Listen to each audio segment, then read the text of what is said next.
Chapter 1383. Since Jaina was his harem, Xueqi certainly could not watch Theramore be destroyed and Jaina fall into a state of madness or decadence. Jaina wanted to refute, but she immediately shut up. Just like 10 years ago, no one could imagine that there would be warships and fortresses flying in the sky. No one could guarantee that in 10 years, there would not be a terrifying magic bomb that even a demigod could not defend against. Times were changing, and so was the situation. Theramore's prosperity benefited from the good relationship between the Horde and the Alliance. But what about the future? Jaina and Xueqi were immortals, but the chief of the Horde was not. Thrall was a wise leader, but what about his successor? Jaina would never forget the suffering she had when she was a young girl. For a moment, she almost thought that she was going to die in the icy Tirisful woodland at the hands of the cruel orcs. Every time he woke up in the middle of the night, he would think of those cruel and bloodthirsty green faces. Yes, that was the nature of the orcs. Unknowingly, she gritted her teeth until they creaked. Understood. I will move the civilian industries back to Kultiras. After all, the inscription on my crown is Queen Kultiras, not Queen Theramore. After venting her anger, Jaina's tone softened again. Hey, Xueqi, what did you say last time about the effective way to prevent large-scale bombing? Dig a hole. Dig a deep hole. Hide the most important things in the ground. I understand. Theramore was by the sea, so digging a hole was definitely a difficult task. However, Jaina's other title was the Ice Queen. After Xueqi became a demigod, as the only Breaking Dawn in the Alliance, and Kultiras was good at building ships and waterproofing, Jaina had ways to solve the problem of underground water seepage. Once it succeeded, even if it was destroyed by nuclear weapons, Theramore would still be like a nail nailed to the throat of the Horde territory by the hidden forces in the bunker. But now it seemed that it was not too late to change the plan. The Alliance and the Horde were still in the honeymoon period, and it would continue for a long time before the Draenor migration was completed. Jaina had plenty of time to adjust. Hey, Xueqi. Since Theramore can't be used as a commercial port, and the original Kultiras territory is too small, should I give my people another place to develop? Xueqi smiled bitterly. This pillow talk was amazing. With a wave of his hand, another map appeared in the air. Xueqi pointed at it and asked, "What do you think of this place?" Jaina's eyes widened.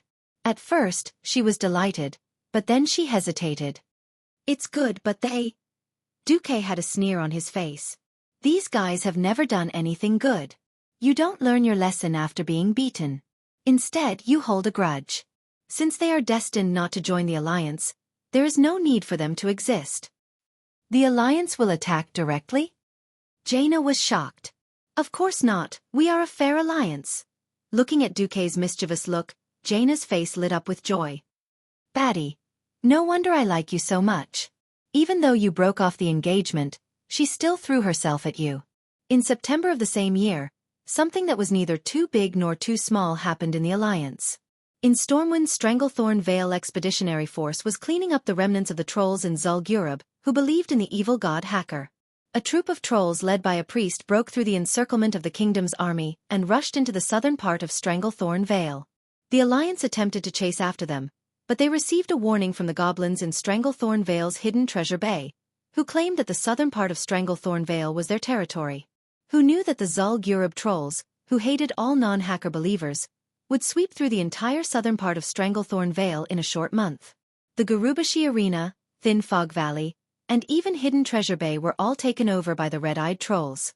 The defensive line that the goblins had painstakingly built was pierced through again and again like paper. The mercenaries recruited from all over the world were like ducks being chased around, caught and killed by the trolls one by one. In the end, the goblins could no longer hold on. Just like when the Alliance sent out a request for help, another wave of trolls still trapped in Zul'Gurub began to rebel. Stormwind couldn't even take care of itself, and even the Stranglethorn Vale Expeditionary Force was almost caught in a pincer attack. Fortunately, the Alliance urgently transferred an air fleet and brought over the Marcus family's infantry regiment led by Windsor. Only then was the situation stabilized. In October of the 22nd year of the Dark Portal, the situation in the southern part of Stranglethorn Vale was already rotten beyond belief. Nearly 100,000 trolls had almost wiped out the goblins there.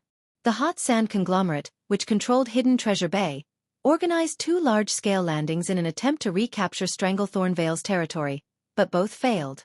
As a last resort, the big boss of the hot sand conglomerate, Goblin Baron Livigaz, once again asked for help from Stormwind and the Alliance. The regent of Stormwind, Bolvar, refused Livigaz's request on the grounds that the king was at war in the Outer Realm and that there were not enough troops, and told him to report to the Alliance. In the middle of the same month, Xueqi rejected the request of the hot sand conglomerate, which had previously claimed to be neutral, on the grounds that the Alliance was sending more troops to the Outer Realm. At this point, the southern part of Stranglethorn Vale, together with the surrounding islands, was officially under the rule of the Zul'Gurub Troll Empire. In the tribe, it was not that there was no one who saw the possible tricks, but no one could do anything about it. The war between the Alliance and the tribe in the Outer Realm was at its fiercest, and it was impossible for anyone to have the energy to take care of the trolls in Zul'Gurub. But everyone could foresee that the trolls there were like grasshoppers after autumn, and they would not be able to jump around for long. Once the war in the Outer Realm ended, when Stormwind or the Alliance recovered, it would be the death of the trolls in Zul'Gurub. After that, the territory in the southern part of Stranglethorn Vale would probably have nothing to do with the goblins. In Orgrimmar, Varrock Salyafar, who stayed behind, asked Wajin in a deep voice, "Let's do nothing, okay? What can we do? The Thunder Spear trolls are not the Zul'Gurub trolls. The Rustwater conglomerate is not the Hot Sand conglomerate." What Wajin said was also true. From ancient times to the present, the trolls had not been a unified race. The same was true for the goblins. There were 5 trading princes among the goblins, and only the weakest prince of the Rustwater conglomerate, Gastgaravix, had joined the tribe. It was a different matter from the Hot Sand conglomerate. If the tribe rashly intervened, maybe the Hot Sand conglomerate would fight with the tribe first. Everyone could see that there was a huge hand behind this unusual event, and it was clearing all non-alliance forces out of the Eastern Kingdom. Perhaps in 3 or 5 years, the entire Eastern Kingdom would be a piece of iron. In fact, Wajin's guess was right. In Xueqi and Jaina's plan, when the Alliance and the Horde's Outer Realm expeditionary force returned to Azeroth, it would be the day when Zul'Gurub and Stormwind cleaned up the trolls in the southern part of Stranglethorn Vale. When the trolls who believed in the evil god Hacker were killed, Zul'Gurub would have a brand new main city in the southern part of Stranglethorn Vale. Chapter 1384. Xueqi had no qualms about swallowing the goblins' territory. In the game, he felt that the goblins were notorious and disgusting. In Booty Bay and other places controlled by the Hot Sand conglomerate, if you accidentally touched the wrong mouse or used your magic staff to graze a goblin's skin, countless goblins would rush out from every corner to gang up on you. There was nowhere to run, and they would beat you to death with a stick. Therefore, some players did not hesitate to rely on the Bloodsail pirates just to gang up on the goblins. In this life, illusion became reality. The goblins used the name of neutrality to do dirty things, which was even more exaggerated. Not to mention the most ruthless venture capital companies among the goblins, they were a classic example of evil. They dared to trample on all human laws with only a 300% profit. But the goblins could make something with a 3% profit turn into a 300% profit. Similarly, they also trampled on all laws. The milk seller mixed water into the milk, but these bastards mixed lime into the water. It was fine as long as it looked white. It did not matter if you died or not, as long as you got the money. Later, after the Alliance did business with the goblins, they strengthened the inspection, regardless of the method or frequency. Xueqi also specially added probability to prevent Alliance merchants and official procurement personnel from being fooled. The result was good. For example, in order to strengthen the physical fitness of the next generation of Stormwind citizens, Xueqi proposed the slogan, "A cup of milk a day makes Stormwind strong." Did you know how the goblins fooled Stormwind City? Stormwind City had a lot of inspection methods, right? The goblins mixed cow urine into the milk. Anyway, whether it was steamed or dried, it was still cow components, right? They would give you, a cup of urine a day makes a weak Stormwind person. Anyway, every time something was exposed, the goblins would push the person directly to the forefront. It was up to the goblins to kill them. Later on, there would be a second or even an infinite number of fellows who wanted to do business with the Alliance, especially the Marcus family in Stormwind. Because everyone knew that the Marcus family was rich. In the early years, the goblins organized various theft gangs to blow up Xueqi's family's treasury. After many failures, the theft turned into fraud. In any case, every time it was exposed, the goblins would immediately disassociate themselves and claim that it was done by their subordinates. They were absolutely neutral. Only a goblin who successfully swindles money from the Marcus family is an outstanding goblin. This kind of crazy and twisted values had become more and more intense during the period when Alucia was in charge of the Marcus family's finances. The goblins were like moths flying into a flame. Wave after wave of swindlers appeared, attempting to swindle the goblins and become famous among the goblins. It was only after Xueqi returned from the War of the Ancients and cut off all trade with the gnomes that they started to restrain themselves. The Alliance's cold treatment of the various groups of goblins was also an important reason for forcing the Rustwater conglomerate to lean towards the Horde. The Rusty Water conglomerate joined the tribe 10 years earlier than the original history. Although the tribe had obtained a lot of goblin technology, the consequences of introducing these cancerous tumors was really ha. So this time, the Alliance borrowed the hands of the trolls to clear the goblin forces in the entire Stranglethorn Vale. From the Venture Capital Company camp in the middle of Stranglethorn Vale to Hidden Treasure Bay, one of the pillars of the hot sand conglomerate, Xueqi really had no psychological burden. When the Outland expedition was over, Xueqi would gradually reduce the living space of the goblins step by step. Perhaps one day, there would be no more goblins in the entire Azeroth, and the world would really be much more peaceful. Xueqi opened up the magic network while controlling the war in Stranglethorn Vale. At the same time, he also remotely controlled Mark Dooku, who was in the Outland. Out of bad taste, the name he used 10,000 years ago was attached to this doppelganger. Due to perfect control, this Mark also showed impeccable human habits. He needed to breathe, eat, drink, and defecate. Occasionally, he would make mistakes when casting magic due to the scattered elements in the Outland. No one doubted that this high-end wizard who had fought side by side with them for so long was actually a puppet-like imitation. William and Thrall had a good time working together. From the middle of Hellfire Peninsula to the Dark Portal in the east, there was a path of glory. This was the path that the old Horde had taken when they gathered here and prepared to cross through space to attack Azeroth. Of course, looking at this path now, it was a little ironic. This was because the target that the old Horde had tried to conquer was now fighting back with a new Horde. Although it was to liberate the beast men who were threatened by the Burning Legion, it still felt strange. In order to make each other feel at ease on that day, after taking care of the demon army that had obstructed the Alliance army from entering the Outland, the Alliance and the Horde used the Path of Glory that traversed through Hellfire Peninsula as the dividing line. The south was controlled by the Alliance. With Fort Glory and the Vanguard camp at the Dark Portal as the core, a series of sentries and bunkers were built to form a line of defense and ensure the supply line. The north was handed over to the Horde. With the support of the Alliance's resources, the Horde only took 2 months to build a medium-sized fortress, Salma. From October onwards, the Alliance and the Horde split up and attacked Hellfire Fortress together. There were differences in the distribution of specific tasks. The Horde mainly dealt with the fell beast men. They used as many non-lethal methods as possible, such as throwing nets and the tear-inducing aura provided by the Alliance, to capture their demonic brethren and imprison them and send them to the rear. The reason why these fell beast men were so violent was because of the blood of the Lord of the Abyss. Magtheridon couldn't compare to his boss, Manaroth, but if the dosage was large, it would still be quite troublesome. Almost every day, close to 1,000 fell beast men would be sent through the Dark Portal to the Warhammer camp in the northwest of the Blasted Lands. There, they would be treated by the Horde shaman's natural magic. After a certain amount of poison and demonic power was expelled from their bodies, they would be given Stratholme holy water and other methods to quickly get rid of the demonic blood in their bodies. Under the leadership of William, the Alliance broke through the walls of Hellfire Fortress and turned to attack Magtheridon's lair. On the 16th of October, Thomas suddenly received a notification from the mission announcer of Fort Glory, asking his team to head to Fort Glory to meet Daneth Trollbane. Thomas was overjoyed. Although the people of Stormguard had always wanted to meet this legendary next king, Daneth always did things according to the rules. They could meet for official matters of the Alliance, but they couldn't meet for private matters. Now that they finally had the chance to show their faces in front of the future king, Thomas and the others were rather excited.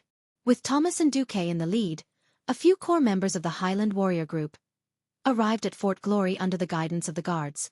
It had been a long time since Xueqi saw the 5 heroes of the expeditionary army, who were supposed to have statues erected in Stormwind City. He suddenly felt that his eternal youth was too much of a cheat. The handsome Daneth Trollbane from the second battle at the Dark Portal had now become a bald, white-haired old man. Chapter 1385. During the first years of the Dark Portal, even though Donna's had the great surname of Trollbane, Salas did not show any favoritism. Salas, on the other hand, didn't show any favoritism. He made Donna's start as a member of the militia. If not for the soul-stirring battle of the Dark Portal, perhaps Donna's would have been like the collateral descendants of the large families, vanishing into the masses. After surviving the Second World War of the Dark Portal, guarding the watchtower in the Cursed Lands, coming to the Outland and becoming the manager of the Glory Stronghold, Donna's used his conscientious character to prove his reliability to the world. In terms of strength, Donna's definitely could not compare to those fierce men of the same era. Whether it was in the original history or in this life, he did not have any outstanding records of fighting a strong enemy. Not everyone could become the hero that was the center of attention. Many times, a general who could guard a region was far rarer than a fierce general who could charge into battle and seize the flag. Donna's was obviously this kind of general. Steady and reliable. Seeing him like this, Xueqi sighed. The once young commander who did not know the taste of worry. Now, under the ravages of time, if someone told Xueqi that Donna's was 60 years old, Xueqi would probably believe it. Donna's had a typical Mediterranean hairstyle, with snow-white sideburns, a typical full beard, and a face full of wrinkles. All 10 of his fingernails were black. If he wasn't dressed in military attire and had a pair of sharp, sword-like eyebrows, he would look like a typical old farmer. He had just turned 40 years old this year. Xueqi wondered if he should give him a quota of eternal life. Ever since Xueqi sold his Mount Onyxia to the Void battlefield, Alexstrasza had already obtained 50 quotas from Nozdormu for him.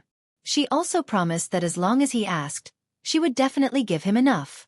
But even though Xueqi had received great benefits from these mortals, he would not casually give them away.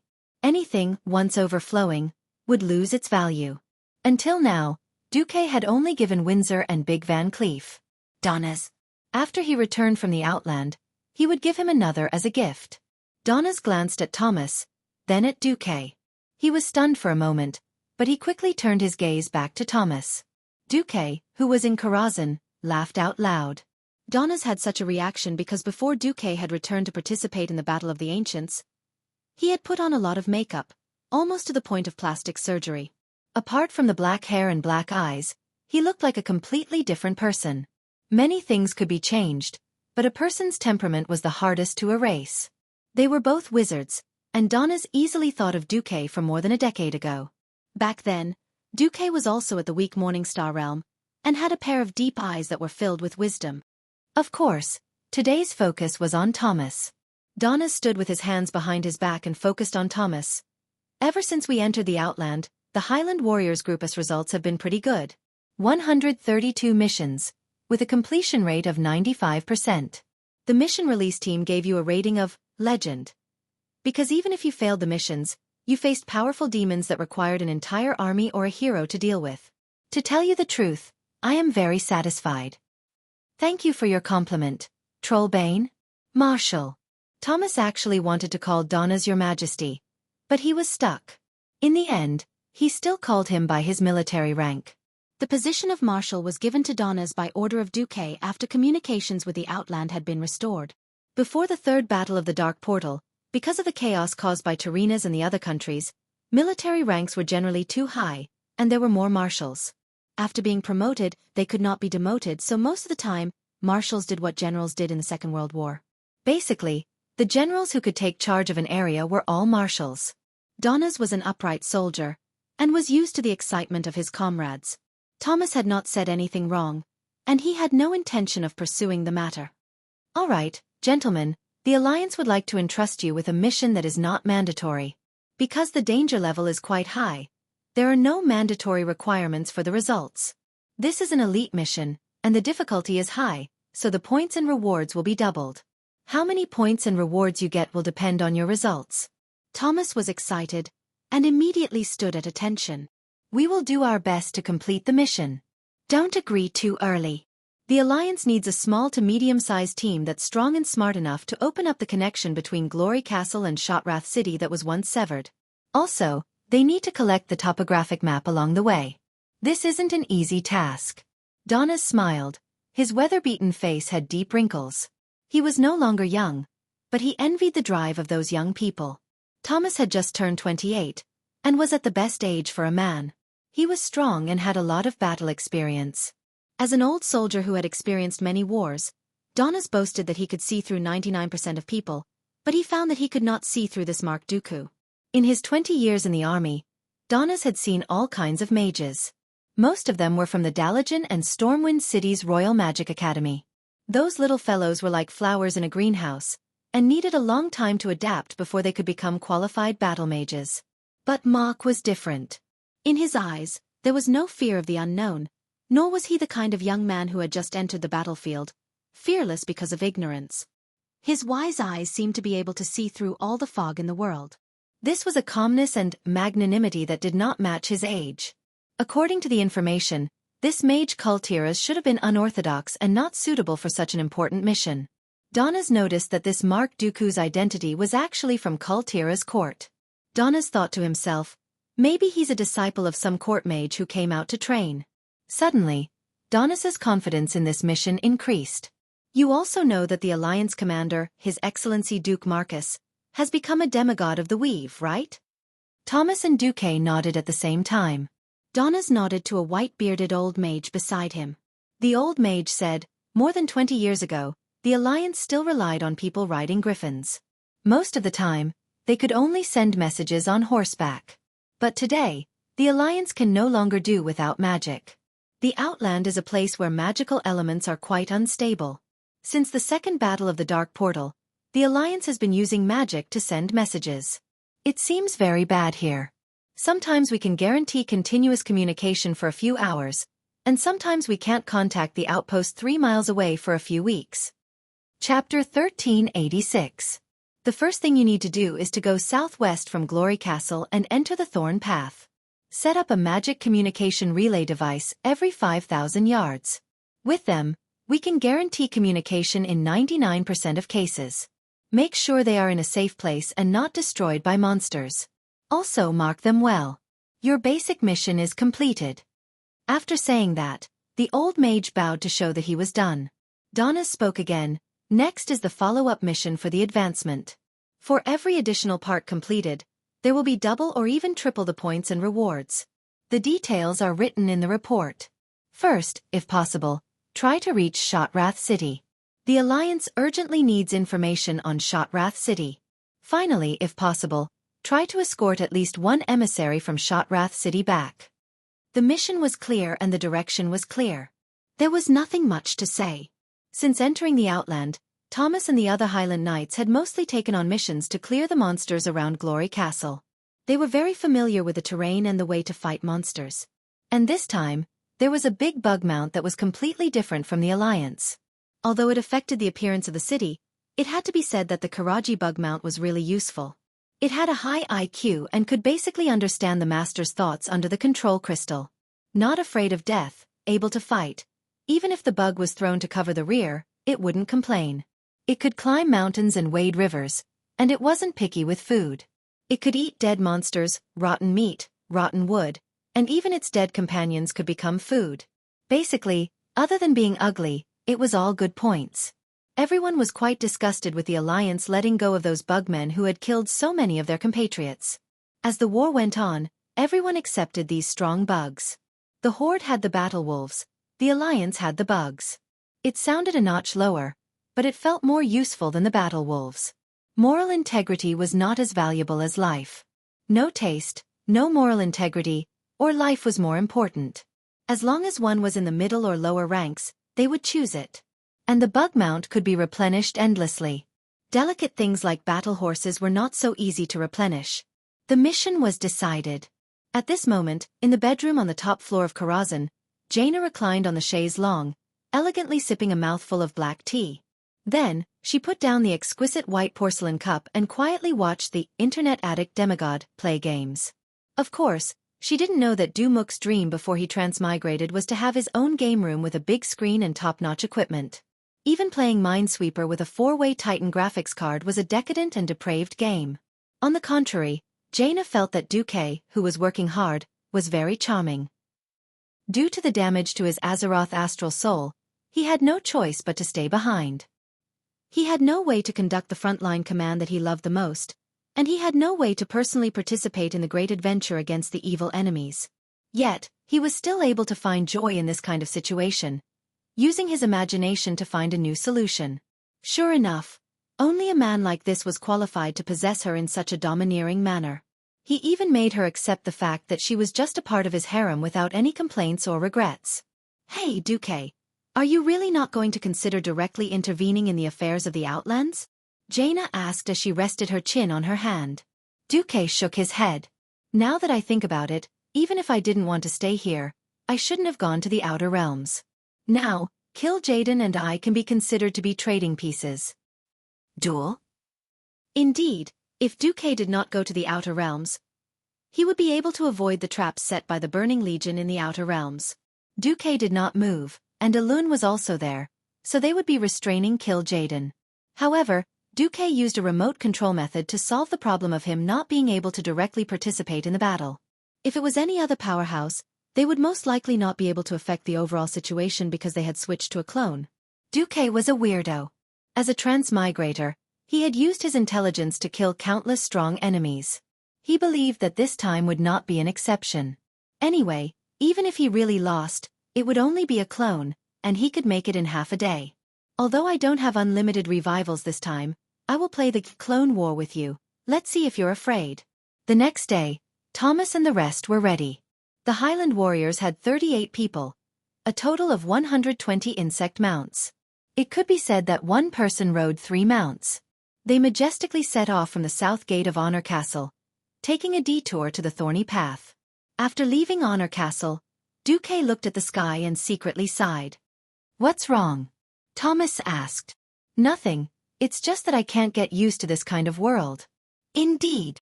No matter how many times I see it, I won't get used to it. This sky that was close to eternal night. There was no sun, no clouds. There was only blurred and illusory darkness. From time to time, an unknown bolt of lightning would flash through the sky, piercing through the boulders that were spinning in the sky. The gravity was obviously normal, but there were boulders floating in the sky. There was no sunlight, but the closer they got to the scarlet dry ground, the brighter it became. This kind of unscientific scenery felt strange no matter how one looked at it. From the reddish-brown hill where Honor Castle was located, if one followed the slope down, they would be surrounded by enemies. Anything that did not have an alliance insignia would attack you. Gulp! A sound that the recruits could not understand sounded from afar. Thomas and the rest immediately frowned. Immediately, a violent cloud of dust rose from afar. Hellboar! A dark elf scout had long since shouted from the left wing. Hellboar, a typical wild beast that had mutated due to the overflow of demonic blood. It had the extremely strengthened body of a demonic creature, as well as the instinctive ferocity of a wild beast. This thing roamed the entire Hellfire Peninsula. Almost every week, the Alliance would specially organize a hunt for it. Unfortunately, it could only reduce its numbers, but it was unable to completely eradicate this terrifying species. The Hellboar itself was not very strong in close combat. What was scary was its charge. Under a full charge, the Hellboar's tusks had once destroyed a new model tank. This wasn't an old-fashioned steam tank, but the Alliance's latest diesel tank. In the Outer Lands, because of the unstable air pressure, the steam engine's starting condition was quite bad. The Alliance had no choice but to send the latest diesel tank to test it. Although diesel also had all sorts of problems, at least it could be used, and it had more horsepower. The dwarves had installed an even more insane 130mm steel plate on the side of the tank. Even so, it had been directly pierced through, instantly destroying the engine and ammunition compartment, as well as losing 3 elite dwarf tank soldiers. Seeing this berserk Hellboar charge over, Thomas frowned on the spot. If hit by that big thing, at least 2 or 3 bug mounts would be destroyed. Although the bugs were not bad in close combat, their relatively thin legs had always been their weakness. Bug mounts had no way of dealing with the charge. I'll do it, Duque said softly. Lightly, a hole as thick as an arm appeared under the Hellboar's front hooves. The Hellboar's charge became the biggest killer. The instant its left front leg sank into the ground, its charge and weight directly tore off its entire leg. Chapter 1387. The Dry Land, the Howling Wind. The atmosphere was scorching hot, devoid of any signs of life. What did not match the atmosphere was the team's atmosphere. Wow! Ha ha ha! The team members all screamed and jumped in joy. If it was any other team, the most common method would be to send a strong professional, preferably a defensive warrior, to take the Hellboar's charge head-on. then drag it into a battle of attrition, slowly whittling down this thick-skinned demon boar. There was no other way. Creatures that had been demonized were generally very strong.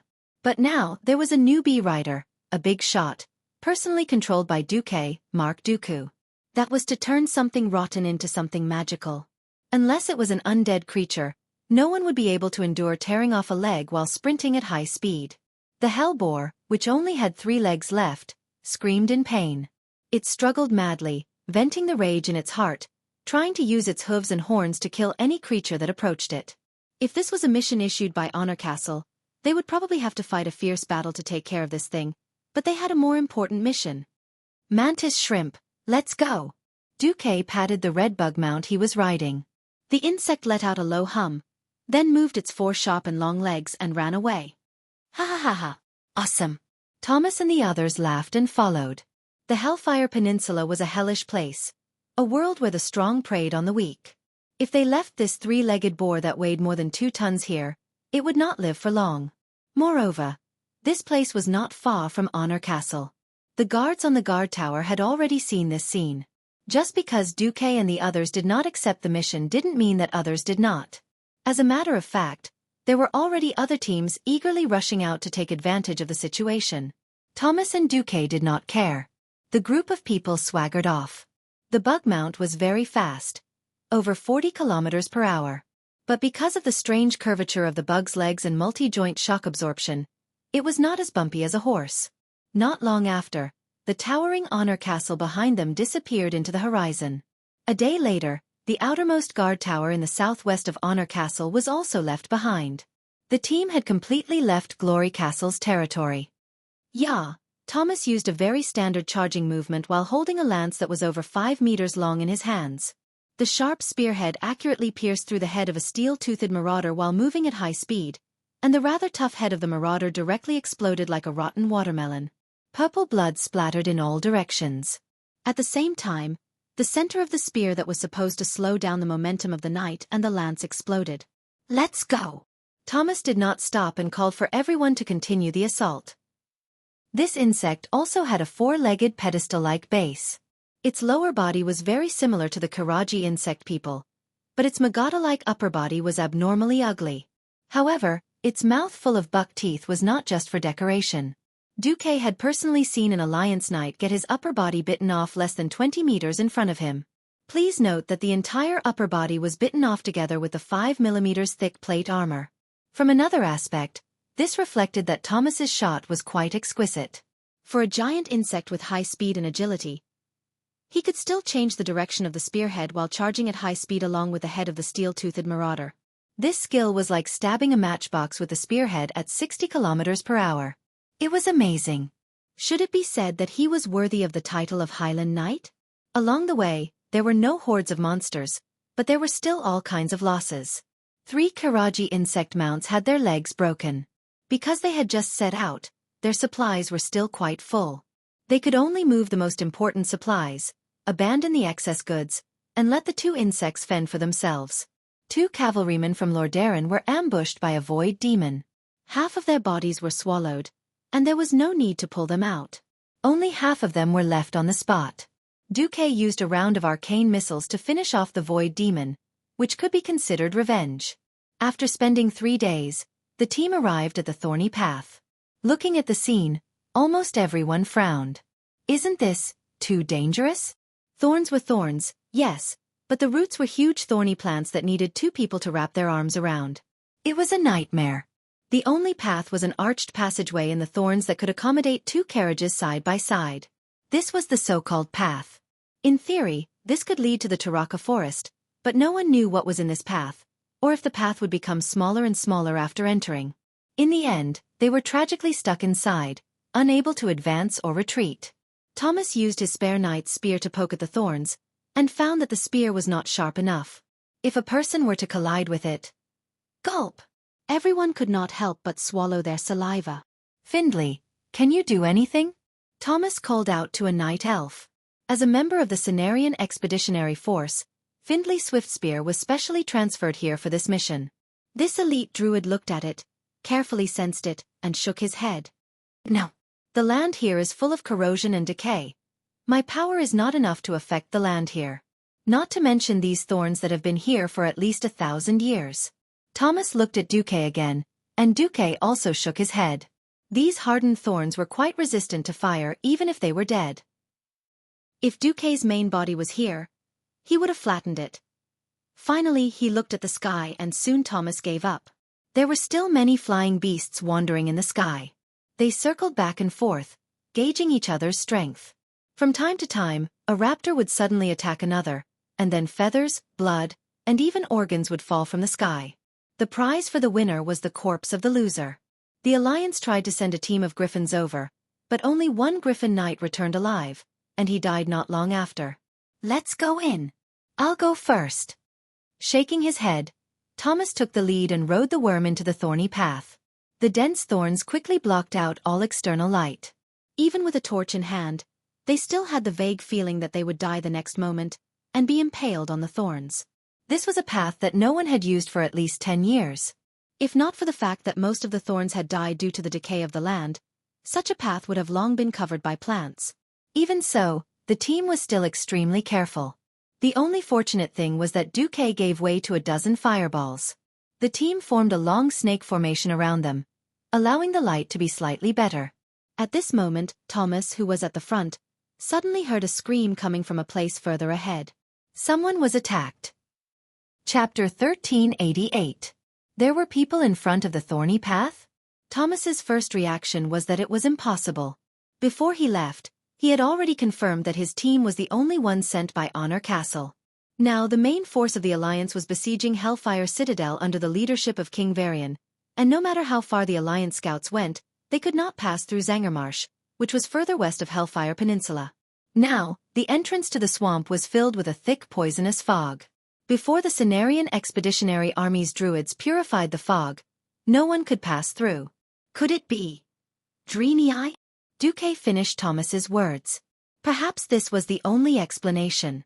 The situation in the Outland was quite chaotic, and the major forces were intertwined with each other. Kale, that must have sat on his private phoenix and brought his underlings along the way, flying to the northernmost stronghold of the storm to help the Draenei guard their home. In the southern Taroka forest, he threw a team of his own there, and they directly became Shotrath City's astrologer. That was it. Although the Draenei would not be completely wiped out, what could they do with such a scattered force? In the center of the Outland were the two pits of Hellfire Citadel and Zangermarsh, which blocked the way. What made the Alliance angry the most was that Thrall did not control his subordinates. Or rather, those guys had been harboring evil intentions for a long time. Kargath Bladefist, this guy who died in the dark portal of Azeroth in this life and was resurrected by Sun King as a forgotten warrior hero, actually rebelled and announced that he would accept the power of the Burning Legion as an undead. He also regained control of the Shattered Palm clan and ran to the Shattered Hall of Hellfire Citadel to become the boss. Thrall was exasperated and turned to attack the Shattered Hall. Other than Kargath, there was also the chieftain of the Bloodring clan, Kilrog Deadeye, and the chieftain of the Bone-Gnawing clan, Harkan Cranium Splitter. In this life, they were killed in the Dark Portal and were also resurrected by Sun King. Like Kargath, they had also served Zul under Kil Jaden's control. After being resurrected, they did nothing until they returned to the Outland. Only then did they reveal their ferocious fangs and raise the flag of rebellion.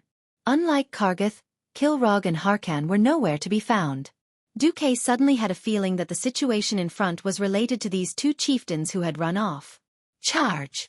Thomas jumped down from the Zerg and raised his excellent shield up high. He drew his one-handed sword and rushed to the front. Then, with the illumination spell that Xueqi cast on his shield, he managed to distinguish the things in front of him and moved as fast as he could. Don't come over. Don't come any closer. A sobbing voice came from ahead. It was a female Draenei. Thomas and the others didn't understand, but Xueqi heard everything clearly with the help of the translation software. That's right. It's a Draenei.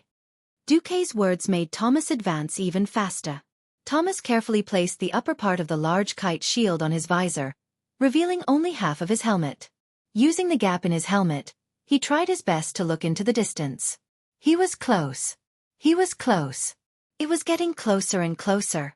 Thomas brought Xueqi, Findley, and a few other experts and rushed over first. After running for about 3 minutes, they saw their target. How should I put it? The current situation was rather comical. There were two huge and twisted vines, and in the narrow gap between the two vines, a blue-skinned dreamy-eye girl squeezed herself in. She seemed to have used a hammer to smash the small thorns in the middle of the vines, so that she wouldn't get hurt and could hide from the pursuit of the two steel-toothed raiders. However, even though the two frenzied raiders couldn't squeeze into the narrow gap between the vines, they still used everything they had to attack the dreamy-eye girl. Their sharp claws kept going in and out, scratching the inside. The gap wasn't very deep. Even if the girl squeezed in with all her might, she still couldn't avoid the sharp claws that reached the end. Her butt happened to be facing outwards. Because of their body shape, the dreamy-eye's butt was more perky. As a result, the girl's butt suffered and was scratched by the sharp claws again and again. The fresh blood stimulated these mutated monsters, and they seemed to become even more violent. Xueqi was the first to make a move, using the old trick of Calm and Mind plus Flame Blast. No matter when it was used, it was always high-end and classy. The sudden burst of light frightened the two steel-toothed darters. The one in front tried to dodge to the right, but in its haste, it was pierced by a large thorn spike. In the next moment, it turned into a barbecued meat skewer. Of course, no one would want to eat the barbecue meat of the steel-toothed raiders. Originally, the other raider wanted to run, but Findlay directly smashed Starfire on the raider's head, which instead aroused the ferocity of the beast. It let out a sharp cry and rushed over recklessly, just in time to meet Thomas's charge. Bang! With a loud noise, Thomas directly slammed its whole body into a thorn, and a dozen sharp thorns pierced its body from behind. Even so, it was still fine. It twisted its body frantically, trying to use its claws to kill Thomas and drag him down with it. How could Thomas, who was already prepared, give it this chance? Almost at the moment when Charge hit the target, he immediately activated Counterattack Windstorm. The raiders' fierce attacks, which were as dense as raindrops, were all withstood by the thick fine shield. With the support of the warrior profession's unique fury, Thomas made an attack that exceeded the limits of his normal body. The long sharp sword seemed to turn into a dagger, quickly and ruthlessly stabbing into the raider's abdomen. 1 slash, 2 slashes, 3 slashes, a total of 20 slashes, almost turning the raider's entire abdomen into minced meat. The two beasts died, and the atmosphere immediately eased. Looking at the humans standing outside, the dreamy-eye girl was still in a state of shock. "It's okay. Please don't be afraid. We are Alliance soldiers invited by your leader, Willen, to Shotrath City." Xueqi opened his mouth and spoke in the extremely pure dreamy-eye language. This made Thomas and the others quite envious. There was clearly more than one hero who saved the damsel in distress, so why was Mark Dooku the only one to claim credit? Helplessly, other than him, no one else knew dreamy-eye language. "You are humans?" Unexpectedly, the dreamy-eye girl actually knew human common language with a thick accent. It was a little awkward, but they could still understand it. Everyone, including Xueqi, immediately realized they had picked up a treasure. "Yes, we are humans." "That's right. Who taught you the common language? Those blood elves? Astrologer?" "Yes, Lord Willen instructed me that in order to better communicate with the human-led alliance, it would be best for me to learn the common language. These days, I have been studying very hard, and it seems like it has come in handy." As the dreamy-eye girl spoke, she bared her teeth and crawled out from the gaps of the vines. Chapter 1389. On the surface, she was covered in blood and was in bad shape. Xueqi could tell at a glance that the girl was very lucky. They were all superficial wounds that could be healed with a healing spell. Unexpectedly, just as Xueqi was about to call for a priest, the girl actually started healing herself with holy light. "Oh, and a priest?" Taking advantage of this moment, Xueqi sized up the dreamy-eye girl. The girl had a figure similar to that of a human female, slim and slender. If it wasn't for the faint lines of her biceps on her arms, one would probably think she was a young lady just by looking at her silhouette. Her light blue skin glowed with holy light, and the girl was bathed in a holy aura. Although in Xueqi's eyes, this level of holy light was still very shallow. She had two S-shaped curved goat horns on her head, and below her knees were recurved hooves that were a little unthinkable for humans. For balance, the girl's body also seemed to have become curvy in both the front and the back. There was no gorgeous clothing.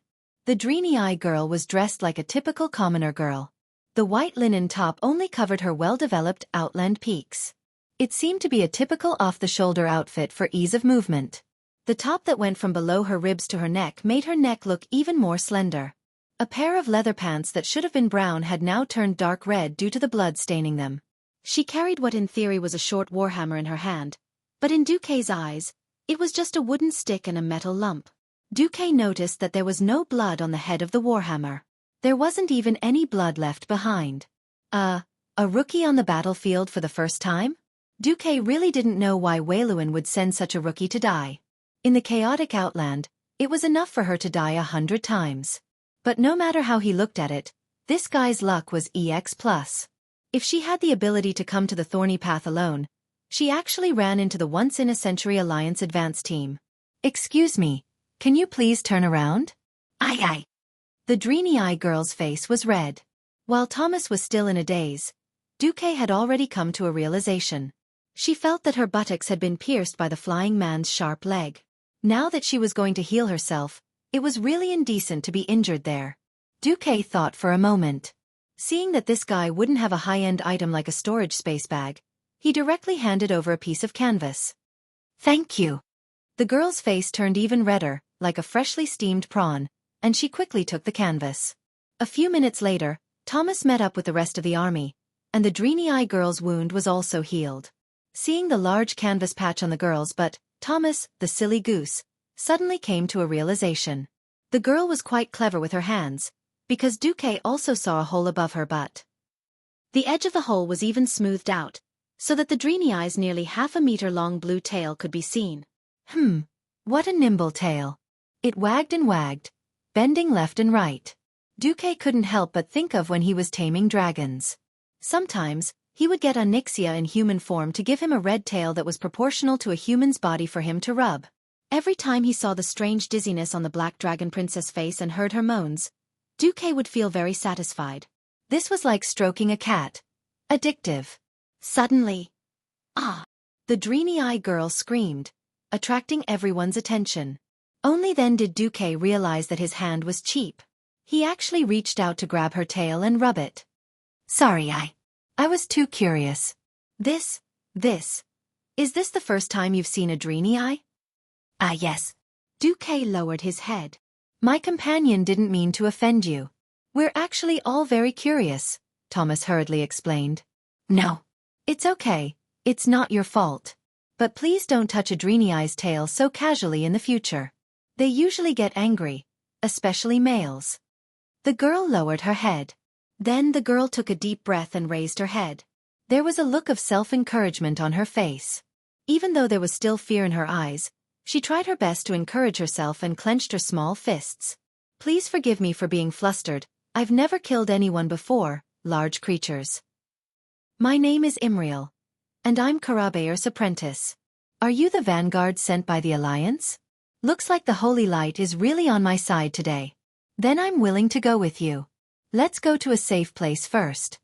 Hearing this signature introduction, Xueqi and Karazhan, who knew how many light years away, felt as if he was struck by lightning. There was only one voice in his mind. What the heck? It's actually Hooves. How is this possible? As for having the same name, that was impossible. Among the Dreeny-Eye, their mother of Holy Light would never give them the same name. In Xueqi's mind, there were 100,000 rhinoceroses galloping. It was as if every rhinoceros was grunting in a strange voice. F***ck your lungs. F***ck your kidneys. If all the major events that Xueqi had experienced before basically overlapped with the historical events in his mind, then it would match up. Then now, this matter was definitely a mess. According to the original history, this dreamy-eyed girl Imriel, who was affectionately called Hooves by countless players, would only appear in the 6th version of World of Warcraft, King of Draenor. Normally, that would be at least 30 years after the Dark Portal. Why would she appear at this time? No. The Dreeny-Eye's lifespan was already extremely long. Didn't you see that the 3 leaders of Eredar from 25,000 years ago were still alive and kicking? Didn't you see that even after 10,000 years, the Eredar twins were still as beautiful as flowers? If Imriel lived for 8 to 10 years, it would be equivalent to 2 to 3 days for humans. Regarding this deviation in history, Xueqi was convinced. I'm Thomas Faddock, a warrior, the captain of the advance party that the Alliance sent to Shotrath City. I'm Mark Dooku, a mage, the vice-captain of the advance party. After a round of self-introductions, everyone finally knew. At this time, Shotrath City was being attacked again. The one leading the army was actually Kilrog Deadeye, who had just defected from the Horde and ran over to Illidan's camp. Shotrath City had never really been restored, even with the addition of some Blood Elves, who were the current astrologers. Shotrath City was still in a precarious situation. Willen, that quack, claimed to have seen the future. He had a premonition that there would be an Alliance team heading towards Shotrath City from here to seek contact. So, even though he was in a state of shortage of troops, he still sent a team of 20 people to provide support. However, not every Draenei who received the protection of the Holy Light would be immortal. It was not easy for them to get out of the secret path. Before the group of 20 could even walk out of the Terakar forest, they were attacked by their former comrades, who were now the Broken, to the north of Turum, the former Draenei settlement. Chapter 1390. The Broken were once a race of Draenei who were influenced by the power of the Burning Legion. Many of them had lost their rationality and ego due to various circumstances, or changed their appearance and temperament. The current batch of breakers were the brainless ones. After sacrificing half of their companions, they were lucky enough to escape and entered the Thorn Trail. They were then surrounded by dozens of Steelfang marauders, and in the end, only Hoof Imriel was left. The original captain and vice-captain were all killed on the way. Xueqi scratched his head and thought, is this the lucky E of the ancient walk-on? But this was war. Although high-end martial arts could be used as the deciding factor, most of the time, it still depended on the efforts of mortals to tilt the scales of victory in their favor. Xueqi felt a little sorry for the Draenei. After transmigrating for so long, Xueqi had seen many worlds. But now, Xueqi finally had a taste of what it felt like to continue to hold on to a world that was about to fall into the abyss of hell. He could not help but recall the rich elven forest. Even though it was once burned by the flames of war spread by the beast men, with the washing of time and the efforts of mortals, it was still able to recover. And not this land that was getting more barren by the day. Let's go to Shotrath, Thomas said, but realized that Imriel did not move. It was obvious that this Draenei was acting out what it meant to be a rookie trembling. That was really trembling. The trembling was even more obvious on her tail. That was because every member of the Alliance team was riding on a large bug. These bugs looked very tame. But no matter how she looked at them, they were no different from the Steelfang marauders that almost took her life. Come on, it's okay. Thomas, who was riding on the bug, gently reached out his hand. Imriel looked left and right and said weakly, Mr. Dooku, can I ride on the same mount as you? At this moment, Thomas's body suddenly stiffened, and the expression on his face froze. It was not hard to imagine that his single dog heart received 100,000 points of critical damage at this moment.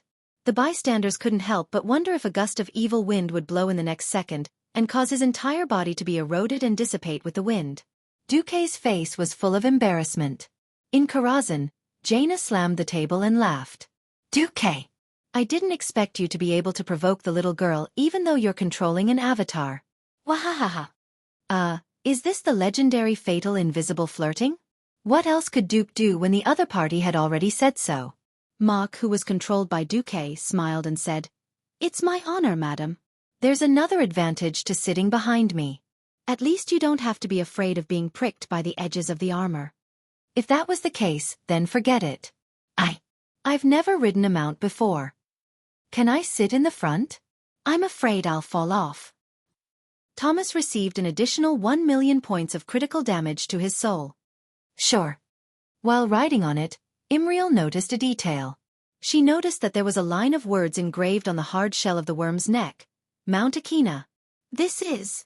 Xueqi's face turned red, but he immediately put on a serious face. There's no time to explain. Get on. Oh no, get on quickly. Oh, okay. The newbie was pure. She realized that she had been delayed here for too long. Now that her capital was under siege, and her people were constantly being sacrificed, she was still dawdling here. She even needed Mark, an ally, to remind her. She really shouldn't have done that. At that moment, Imriel couldn't help but respect Xueqi. With someone leading the way, the rest of the matter was much simpler.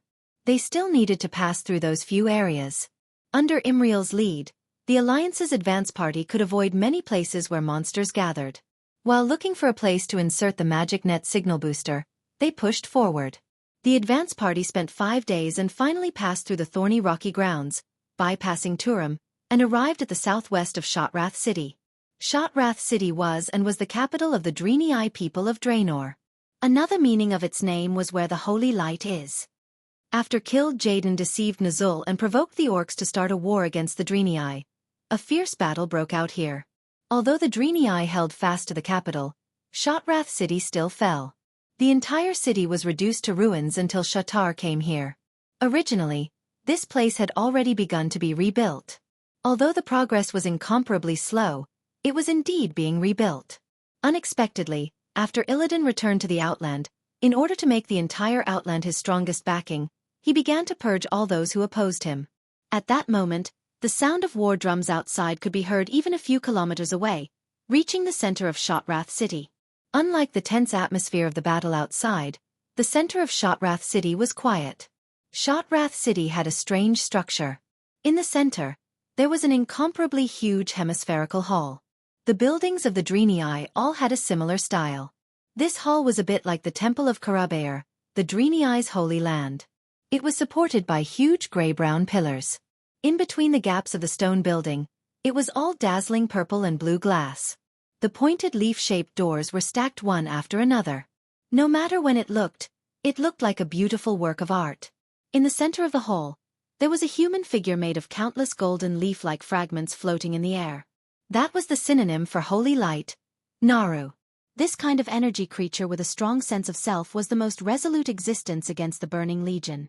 In front of the surging energy of the Naru's seat, even the most bloodthirsty warrior would be at peace, and the most exhausted believer would be in awe. In front of the seat of Naru, anyone who glanced at it from afar would receive great comfort from the pillar of holy light. In front of the seat of Naru, Valen carefully recalled the clues he had recently sensed about the future, trying to discern the deep or shallow connections between them. Over the past few months, he had sensed more and more fragmented clues. The Draenei prophet crossed his legs under his body and put his hands on his old knees. When he meditated, the crystal seemed to respond to his power. It shone, pulsed, and danced around him in a chaotic but not orderly way. Countless illusions that could happen in the future were surging towards him. Once again, he sensed a variable full of hope coming from the east. At this moment, on the wide passage of Shotrath City, Garrison Officer Marlad was holding a huge crystal warhammer, fighting against those hateful beast men. These guys looked no different from 20 years ago. He was very tired. Even if the holy light gave him endless courage, it still could not completely offset the exhaustion of his body. At this moment, his hooves slipped, causing him to fall to his knees. Seeing an incomparably filthy broken axe about to chop his neck, he could even feel the aura of death emanating from the poorly made axe blade with a few notches. Suddenly, the tribe blew the horn to retreat. What happened? Chapter 1391. The Draenei were at an absolute disadvantage. Although they had the support of the Holy Light and could theoretically heal their wounds endlessly, the Holy Light was not omnipotent. The blood lost in the wound could not flow back into the body, and the lost strength could only be recovered through rest. Unless there was a high concentration of Holy Light, there was no way to defend against knives, axes, and clubs. In the face of an enemy 10 times their size, the advantage of the Holy Light had been worn out. If it were not for the magic support of the astrologer, Shotrath City would have been breached long ago. It could be foreseen that if the situation did not improve, it would be a repeat of 25 years ago, and the Draenei would once again lose in a war of attrition. The orcs used blood and lives to wear down Shotrath City. However, the loud sound of war drums, the clanging of weapons, the moans of the dying struggling on the ground, and the angry roars, all the sounds were stopped by the sound of the retreat horn. What happened? Every warrior on the battlefield had a confused expression. Last time, the one who saved Shotrath City from destruction was the blood elf who had now become an astrologer. Who was it this time? No one. In the desolate sky, there was nothing. Ordinary birds and beasts had long been scared away by the loud noise. In the distance, the fell orcs who had learned their lesson had sent back and forth patrolling wolf riders. There were no reinforcements in sight. What drove Illidan's lackeys to give up the victory that was within their grasp? There was only one answer. It was a blue flag that had been raised beside the Dreenei's Holy Light war flag in Shotrath City. None of the Dreenei had seen this war flag. Legend had it that the flag of the alliance from another world, which had reached a preliminary alliance with the Dreenei, was also blue. But that flag had a lion on it, and this one was a tornado. Could it be that this flag scared the enemy away? That was impossible, right? The Dreenei garrison officers almost forgot to breathe, and looked at this scene with an expression that they had never seen before. Not to mention them, even the Dreenei maiden Iril who had just raised the flag was so shocked that her jaw almost dropped. Her teeth were chattering. It actually scared off those ferocious orcs? Thomas, who was standing at the side, was also extremely shocked. Of course, he recognized this flag, or rather, he had grown up listening to the legend of this flag. This Storm Duke flag was the symbol of an era, a living legend. One flag to repel an army of 10,000. No one had expected that the miracle that had happened in Kuel Salas's Silver Moon City, which had been sung about by countless bards in the taverns, would repeat itself. Duque was already a demigod. Of course, he wouldn't bother to boast about himself. Even if he did not do so, Thomas and the other spectators would naturally tell Imriel about the legend of the flag. In an instant, the little girl had turned into a fangirl. Even her gaze towards the Storm War flag had become filled with some kind of fanaticism. It wasn't her fault. In recent decades, the Dreenei had been bullied by the orcs. As outsiders of Draenor, how could the orcs give them face? Long before the orcs, under the instigation of Nazul, started a full-scale war against the Dreenei, both sides already had a feud. All kinds of border conflicts and mutual harm had long been the foreshadowing of this great war. It was just that at that time, the orcs lived a scattered lifestyle with clans as units. The Dreenei also tried their best to suppress themselves under Valen's persuasion. But so what? The orcs took pride in killing the Dreenei. The brave Dreenei, their fathers and brothers had their heads chopped off and made into specimens, which were hung on the war flags of various clans. Their wives and daughters were used as food to feed the bloodthirsty war wolves. And all of this came to an end with the unparalleled war that lasted for several years, as well as the fall of Shotrath City. Battle after battle. Defeat after defeat. Defeat after defeat. This was the portrayal of the Dreenei. Today, the evil orcs came again. With hope for the light, the Dreenei once again tried to defend their holy city, but no one had really imagined the taste of success. They relied purely on courage to support themselves. That kind of desperate struggle, and the feat of easily scaring away the orcs, formed a stark contrast. The Dreenei maiden, Iril, had a strange emotion in her heart that she could not understand. She suddenly became extremely eager to see the owner of this flag. At this moment, in Karazhan, Aurelia, who happened to be strolling by Duque's place, saw this scene. Yo! Not bad. I didn't think that this big flag of Duke Marcus could be used to swindle people in the Outland. The eldest sister of the Windrunner family teased Duque. Duque laughed. If it was all those brainless fell orcs, there really wouldn't be any way. Just nice, the one leading the army is Kilrog Deadeye. If it was another orc leader who was not clear-headed, he would most likely only be frightened for a moment, and would never give the order to retreat. Kilrog was different. He had inherited the memories of his previous life, and also the fear of being an orc. That was from the beginning of the second battle at the Dark Portal. No matter how he struggled, he could not succeed. No matter how he tried to change himself, he was still tortured by Duque. He could not take down the Iron Furnace Fort, and was brutally abused in the final battle. Then, he turned around and followed the new boss, Nazul, and was abused again. He even died next to the Dark Portal. More importantly, Kilrog was one of the rare beast men who possessed Esper abilities. His single red eye had the ability to see the future to a certain extent, even though it could only see small fragments of the future. But all along, he had relied on this ability to consolidate his power and kill in all directions. This time, without exception, he looked at the flag with his one eye, which was usually blind. As expected. He clearly felt a trace of Duque's divine power. Almost at the moment he looked over, Kilrog saw an illusory projection of Duque that was even larger than Shotrath City. In Duque's deep black eyes, there seemed to be a dazzling seven-colored flame burning in the depths of his eyes. Duque opened his mouth slightly, and the next moment, the voice of the soul that came out seemed to shake the entire Draenor world. Sajara's soul trembles under my feet. Archimonde's soul was nailed to death by me on Mount Hyjal. Kilrogg, who do you think you are? I'll only say this once. Scram. The buzzing in the soul world triggered countless strange and blurry scenes of light. Kilrogg saw at this moment that Medivh, who was possessed by Sargeras, died tragically under Duque's sword. He saw the insufferably arrogant Archimonde being blown to death on Mount Hyjal, and even his bones were still hanging on a withered tree. He saw the huge and boundless distorted void fortress being wantonly blown into pieces. It turned out that the new master that he thought was invincible actually had such a weak side. Chapter 1392. At this time, Kilrogg was already drenched in cold sweat. You can't possibly come to our world. You can't possibly come here. This is not your domain. It was as if he was asking himself, but also as if he was emphasizing it. It was more like an unconscious form of self-hypnosis.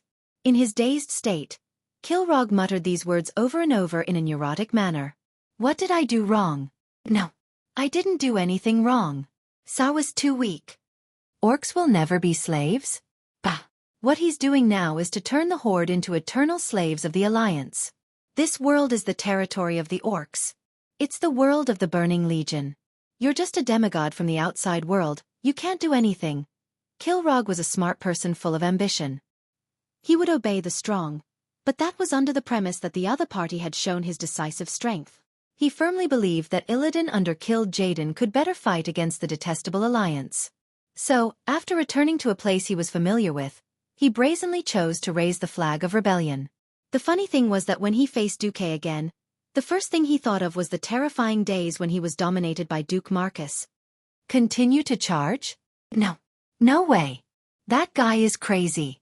He can even burn his own main city, so he wouldn't care about the main city of the Draenei. The main building of Shotrath City was originally nested in the basin, and it relied on a few huge suspended tunnels for people from the outer city to directly enter the main building. If they used kerosene around the basin and set it on fire, then all the orcs in the tunnels would be finished. Chaotic memories floated into Kilrogg's mind.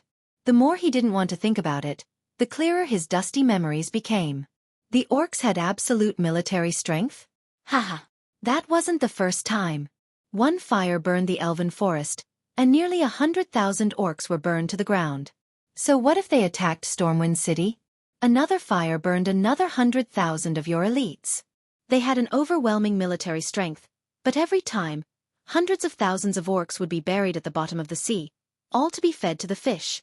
Every chief knew that changes had to be made, so they tacitly agreed to Orgrim taking power. But so what? He was weakened time and time again, and faced defeat time and time again. Finally, he reached the end of the road. When Kilrogg woke up from the mental shock, he took a deep breath and exhaled all the air in his cold lungs in one go. His vocal cords, which were nourished by shadow power, let out a tremor of fear that came from the deepest part of his soul. All troops, heed my command. Retreat. Although the evil beast men were bloodthirsty and ferocious, they weren't like the legendary berserkers who completely lost their reason and couldn't distinguish between friend and foe. The signal to retreat rang out. No matter how unwilling they were, they still had to retreat. The Draenei guards and soldiers could finally breathe a sigh of relief. They lined up the guards, and then the main force slowly retreated back into the city. A large number of civilians began to pour out. Most of them served as logistics. They carried away every compatriot who was still breathing and used holy light to treat them as much as possible. They also cleaned up every evil beastman who was still breathing. This was not something that Duque and Thomas could handle. On the other side, Imriel, who was still in a state of shock, suddenly quivered. Duque noticed the faint holy light that shone beside her ear. There's such a thing? As expected, Imriel bowed to Duque and the others. Lord Valen is aware of your arrival and is now ready to receive you. Please follow me. All right. Duque and the others were near the outer city. Originally, the fastest way to get there was through the main passage that connected the inner and outer city. Because of the war, the 50-meter-wide passageway was already filled with all kinds of war machines or temporary bunkers. To enter the inner city, it was faster to walk through the basin. Walking through the messy basin, the surroundings had become a huge military camp, or rather, a temporary shelter. There were injured Draenei soldiers and skinny civilians everywhere. It was obvious that the city had begun to implement rationing, and all resources were prioritized for the guards and soldiers who could fight. Imriel was obviously a celebrity here. Almost every Draenei knew her and greeted her. Of course, not everyone and everything was good. Hey, Imriel, when are you going to pay me back the 6 copper coins you owe me? A Draenei lady said in Draenei language. Xueqi could clearly see that Imriel, who had been walking briskly after defeating the orcs, was instantly petrified. Xueqi was speechless. Was this the so-called dark history? Or a hero stumped by a single coin? Who would have thought that the famous Imriel in history would have such an embarrassing moment? When Hoof heard this, her hair stood up on the spot. Her blue tail stood up like a cat's fur. She glanced at Xueqi guiltily. Seeing that Xueqi did not seem to be paying attention to her, she patted her chest and hurriedly replied, "Mamie, I've brought these guests to Lord Valen's place. That means I've completed my mission. I'll pay you back as soon as I get the reward." Just as she sent the sisters away, the naughty Xueqi, who was controlling Mark Dooku, said, "Miss Imriel, what's 6 copper coins? Do you need me to back you up?" On the other side, the Missy shouted again, "Imriel." Hoof immediately switched to playing dumb. "What? I can't hear you. What did you say?" On the other side, she grabbed Xueqi's hand and said, "Lord Valen is still waiting for you. Quick, hero. Before she catches up to us, let's go." If it were not for the fact that it was not the right time, Xueqi would have rolled on the ground a few times, slapped the table and laughed out loud. Was this still the serious Draenei archbishop from his previous life? After entering the heavily guarded passage, Xueqi and the rest arrived at the huge hemispherical main hall. The curved walls were engraved with mysterious runes that glowed with light. A Naru, who was glowing with a holy light and formed from a number of diamond-shaped blocks, was floating in the middle of the hall. Another older Draenei stood in front of the Naru. In every corner of the hall, the beautiful armor of the Draenei guards was polished until it shone brightly. Under the Naru's holy light, it looked even more holy. That older Draenei should be Valen. Standing around him were a few holy knights and guards, who bowed subtly to show their obedience to him. This obedience stems from a top-down power pyramid that is completely devoid of self-interest. Perhaps, only a race like the Draenei, who were completely idealistic, would have such a thing. Xueqi respected the religious beliefs of others, even if he himself was at the top of the hierarchy. The problem was he, who had received the education of the great celestial empire, was a complete materialist. Chapter 1393. In the world of Azeroth, Xueqi had seen many gods. There were false gods, true gods, and evil gods.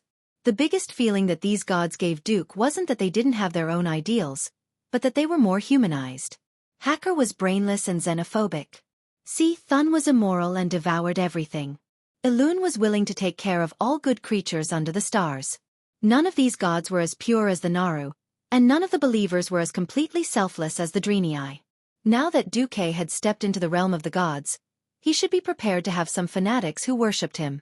After all, he might be like Elune in the future, needing priests to spread his faith. Perhaps the power of faith mentioned in many novels before he transmigrated would be a necessity. Although Xueqi understood the purpose of these people's existence, he was afraid of dealing with fanatics. "Yes, I'm just Mark Dooku, a little mage in charge of delivering letters and guarding the front lines." As soon as he thought of this, Xueqi immediately activated secret observation mode. At this time, a few huge figures stood in front of the team. The leader was a burly Draenei in heavy armor, the shield of Valen, the personal guard of the Prophet. "For safety's sake, I can only let 2 of you see the Prophet." Thomas was keenly aware that he, the so-called messenger, was not the target of the other party's attention. It was obvious that the scene of Xueqi planting the flag had stunned the Draenei. In fact, it was not just Thomas who felt this way. Even Imriel noticed that many eyes were focused on Xueqi. Imriel flashed a silly smile. "I will wait outside. After the Prophet Valen summons you, if you still need me, I will be at your service." "Thank you, Imriel." Thomas and Xueqi both revealed friendly smiles. Under the guidance of the shield of Valen, Thomas and Xueqi slowly walked over. As they walked, Thomas used small movements to tidy up his armor that he had already tidied up a few times. Xueqi heard Thomas muttering softly, "I am now representing the Alliance." The two walked closer. Willen wasn't originally a part of Shotrath City. Valen used to live in the shrine of Karabaer. Xueqi could still remember the first time he saw the shrine of Karabayr in the game before he transmigrated. Above the shimmering sky, bright stars surrounded the bright moon, shrouding the vast land in eternal twilight. The shrine of Karabayr was located between the vast sea and the dark plains of the Moon Shadow Valley. Unfortunately, the Karabayr temple had already fallen during the war between the Draenei and the orcs. In the original history, Zul, who was still the great chieftain, had once opened a crack to another world in the temple of Karabayr, which resulted in the explosion of Draenor. In this life, Zul directly knelt in Karazhan. According to the information that Kale had previously sent back, after the orcs lost Zul, the temple was occupied by the Lord of the Abyss, Magtheridon. Then, when Illidan was beaten up by Earthies in Northrend, he returned to the Outland and colluded with Magtheridon. The Temple of Karabayr became Illidan's lair. By the way, when it was occupied by the orcs, the Temple of Karabayr was renamed the Temple of Darkness. Valen, who was homeless, could only temporarily hide in Shotrath City. Xueqi began to look at Valen, the super swindler. To be honest, no matter how many times he saw the Draenei, especially the male Draenei, Xueqi could easily associate them with demons. After all, they were of the same origin. The Draenei only called themselves Draenei after they split from Eredar.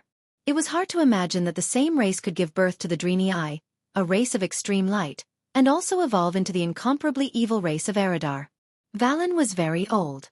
Even as a Draenei with an almost eternal lifespan, he still looked very old. Compared to the light blue skin of the Hoof Imriel, Valen's skin was more of a deep bluish purple. Because of his extremely long white eyebrows, coupled with the long beard that reached his navel, and the long blue beard on his chin that looked like 4 cow tails, for a moment, Xueqi thought that he was looking at a lobsterman or something. The antennae, the beard and the like were too powerful. Valen's white robe had complicated red embroidery with golden edges.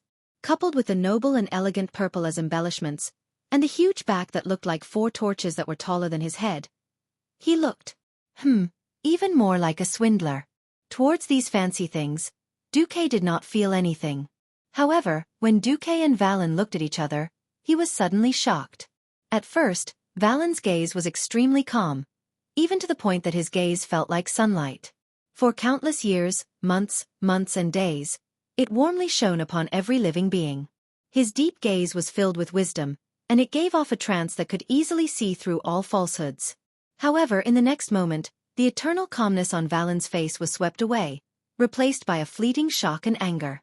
Compared to the calmness a moment ago, it was even more frightening. You! Even though Valen had only said one word, it was enough to raise the vigilance of Valen's shield and the guards. In less than a tenth of a breath's time, they had already unsheathed the weapons at their waist. Numerous Valen's shield had already raised their large shields, blocking in front of Valen. Everything happened too quickly, and Thomas was caught unprepared.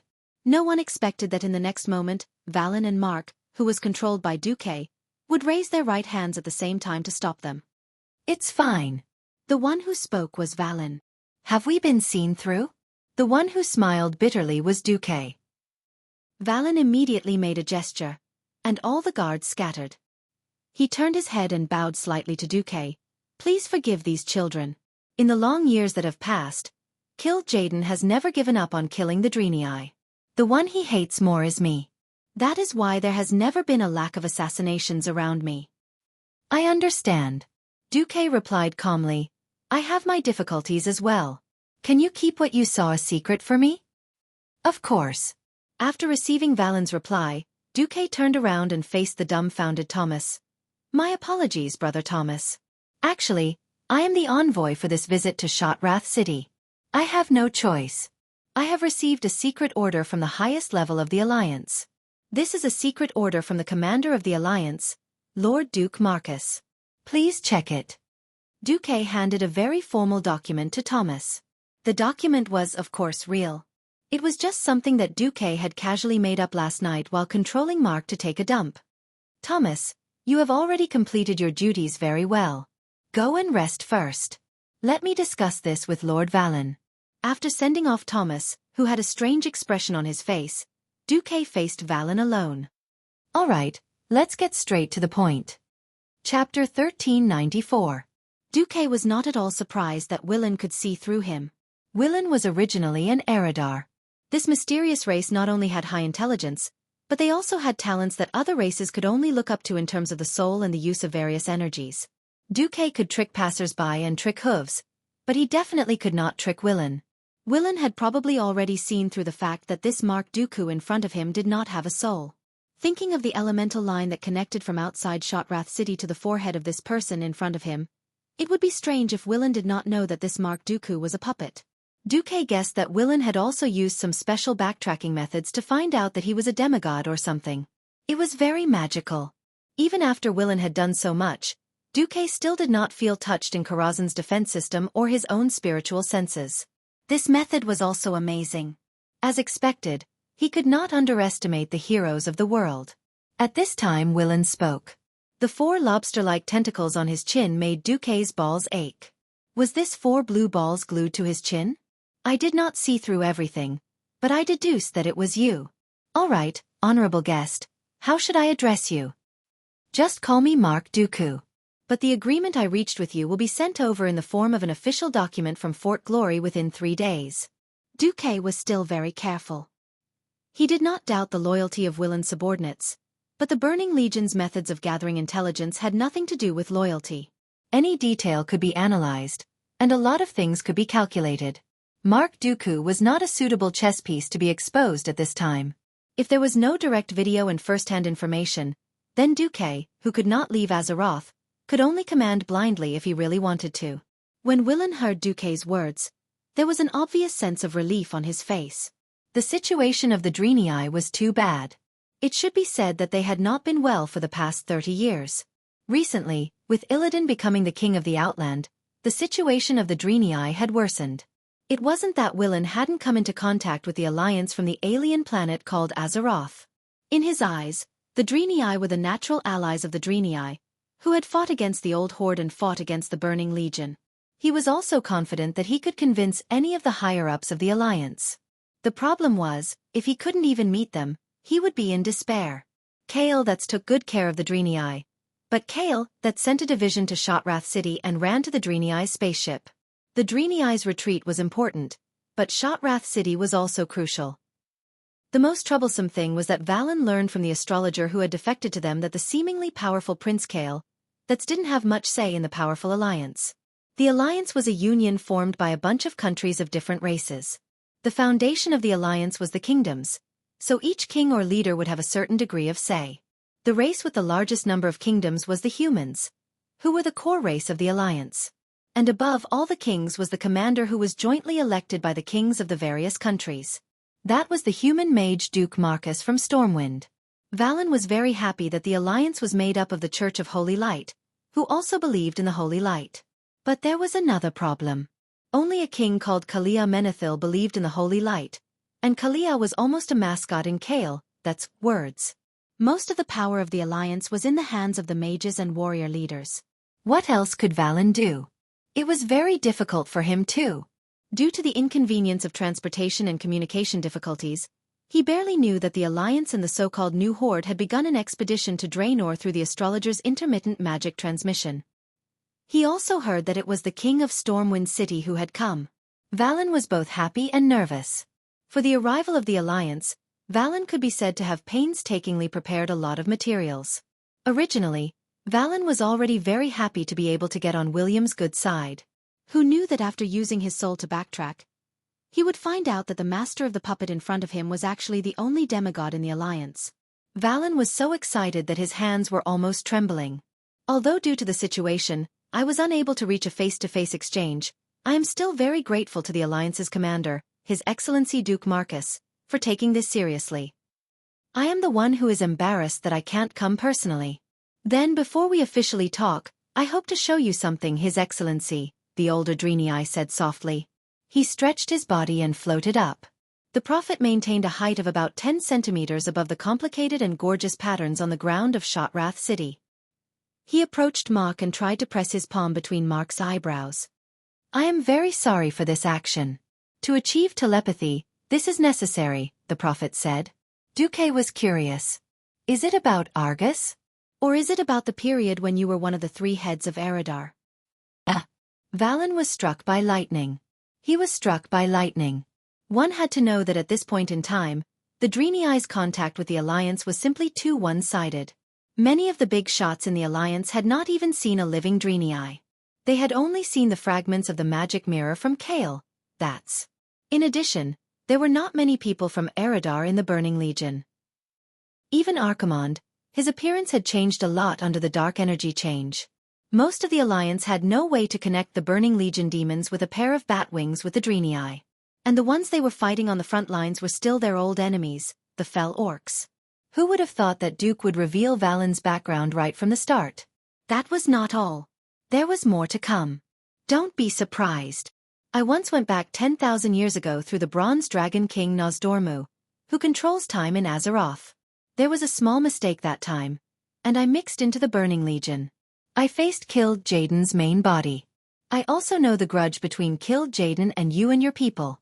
So, in the matter of fighting against the Burning Legion, our interests are absolutely the same. If there are no major problems, I will represent the Alliance to invite the Dreenei to join. Wait. Happiness came too suddenly, and Valen simply did not know what to do. For the past 25,000 years, the Dreenei had been hunted down and defeated again and again. It was fine if they were not a match for the Burning Legion. When they came to Draenor, they continued to be beaten by the Orcs. After the Orcs were finished, Illidan continued to beat them. In the eyes of many of the Alliance's higher-ups, the Dreenei were scum. Small population, weak combat power. In Kale, that's report, it only mentioned that helping the Dreenei could gain an advantage in the war in Draenor.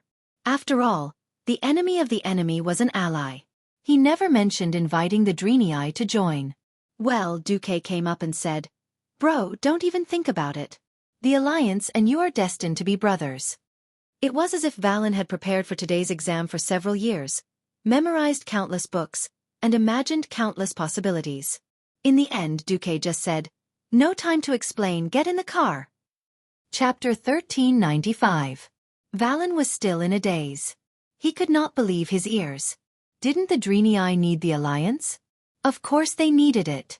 The intermittent encirclement of the beast men and demons had already pushed the Dreenei to the brink of collapse. Now, the remaining Dreenei were not even 1% of the original number. It seemed like the price of recovering Shotrath City was the loss of almost all the young adults. Look, once they walked out of this hemispherical hall, they could see dying tribesmen everywhere in the residential area. They moaned weakly in the dirty and smelly muddy water, quietly waiting for the arrival of the Grim Reaper. Holy Light was not omnipotent. Holy Light could heal wounds and soothe the soul, but Holy Light could not solve malnutrition, could not let people regrow lost limbs, and could not kill the parasites that had burrowed into the body. Although Valen did not doubt that if those evil and dirty beast men invaded the residential area, his dying brethren would teach the invaders what willpower was and what a desperate counterattack was, this could not stop this from being the best manifestation of the cruel reality of dying struggle. 25,000 years of fleeing did not shatter Willen's incomparably tenacious heart. If he were to fall, there would be no one else who knew the Burning Legion's background like he did. He could not fall, even if his tribesmen were all dead, even if he was the only one left. At this time, he learned about the Alliance, and that there was a world in this world that the Burning Legion could not even touch. Even the astrologer of Shotrath City showed him a short video of the Burning Legion's invasion, including Archimonde's corpse hanging on the World Tree's severed limb on Mount Hyjal. Back then, in order to boost morale, the Alliance played this video on repeat in the main cities of the Alliance for 3 months. Of course, Valen recognized that this was his old friend, Archimonde, who was at loggerheads with him back then. From that day onwards, Valen was mentally prepared to hug his thigh. Again, happiness came too suddenly, and he really didn't dare to believe it. After a short silence, there was a flash of joy. Valen bowed deeply. On behalf of 300,000 Dreenei, I thank the Alliance for their generosity and acceptance. This is the honor of the Dreenei. 300,000 was definitely a rough estimate. The Dreenei had been killed off a long time ago, and were chased everywhere by the beast men like ducks. Duque truly wondered if there were still 100,000 sane Dreenei. Of course, Duque did not doubt that Willen had a special way to communicate with his people. For example, the twin emperors. F***CK, that kind of precise number, which was accurate down to the single digit, had almost scared Duque out of his wits when he had first reported it. Of course, Duque would not deny this number. For a human population of tens of millions, even if all the Draenei went to Azeroth, they wouldn't even cause a ripple. That's easy. All countries in the Alliance are equal, and the Draenei are no exception. Let the subordinates discuss the specific details. Now that the connection to the magic network is good, you can tell us if you have any requests. The Alliance will try our best to satisfy you. Food. Valen blurted out. As if he was afraid that Duque did not understand the severity of the problem, Valen emphasized. A large amount of food. The war destroyed all production. We've lost all our fields, so we can only send a small number of our compatriots through the secret tunnel every day to gather food in the forests outside the orcs' control. Food, right? How much do you want?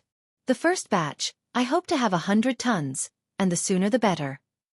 As you wish.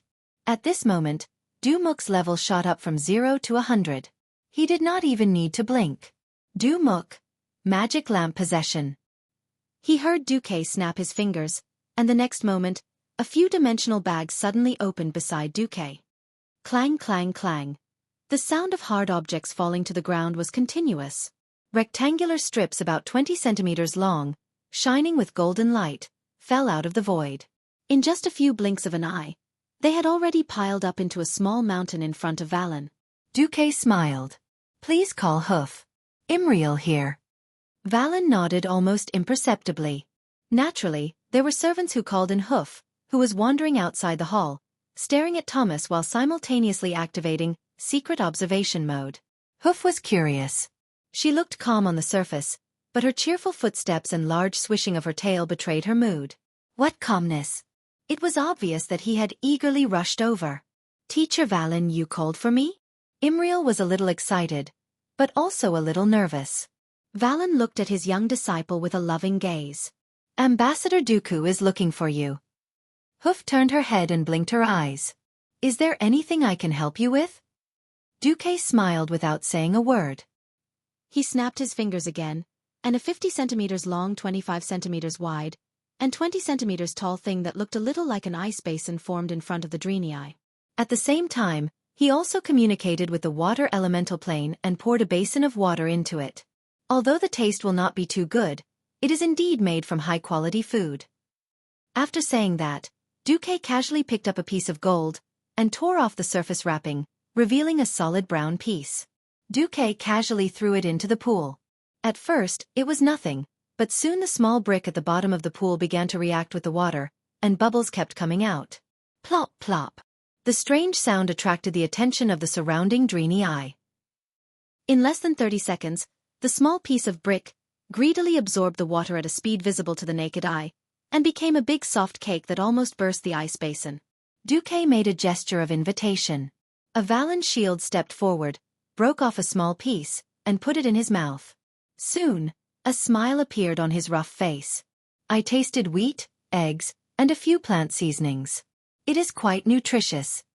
Almost as soon as he finished speaking, Imriel's tail spun like a windmill. Let me try it too? With light steps, Imriel also broke off a piece. It tastes good. Why did you say it did not taste good? At this moment, in Karazhan, Duque slapped his forehead, his face full of bitter smiles. Aurelia, who was beside him, touched his nose and smiled faintly. Whether it tasted good or bad was relative.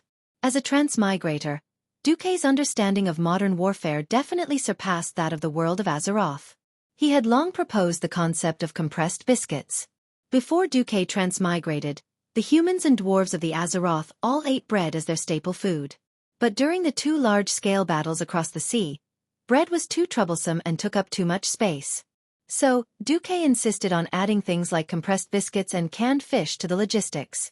To be honest, these were all warehouse goods from a few years ago, but the Draenei treated them like treasures.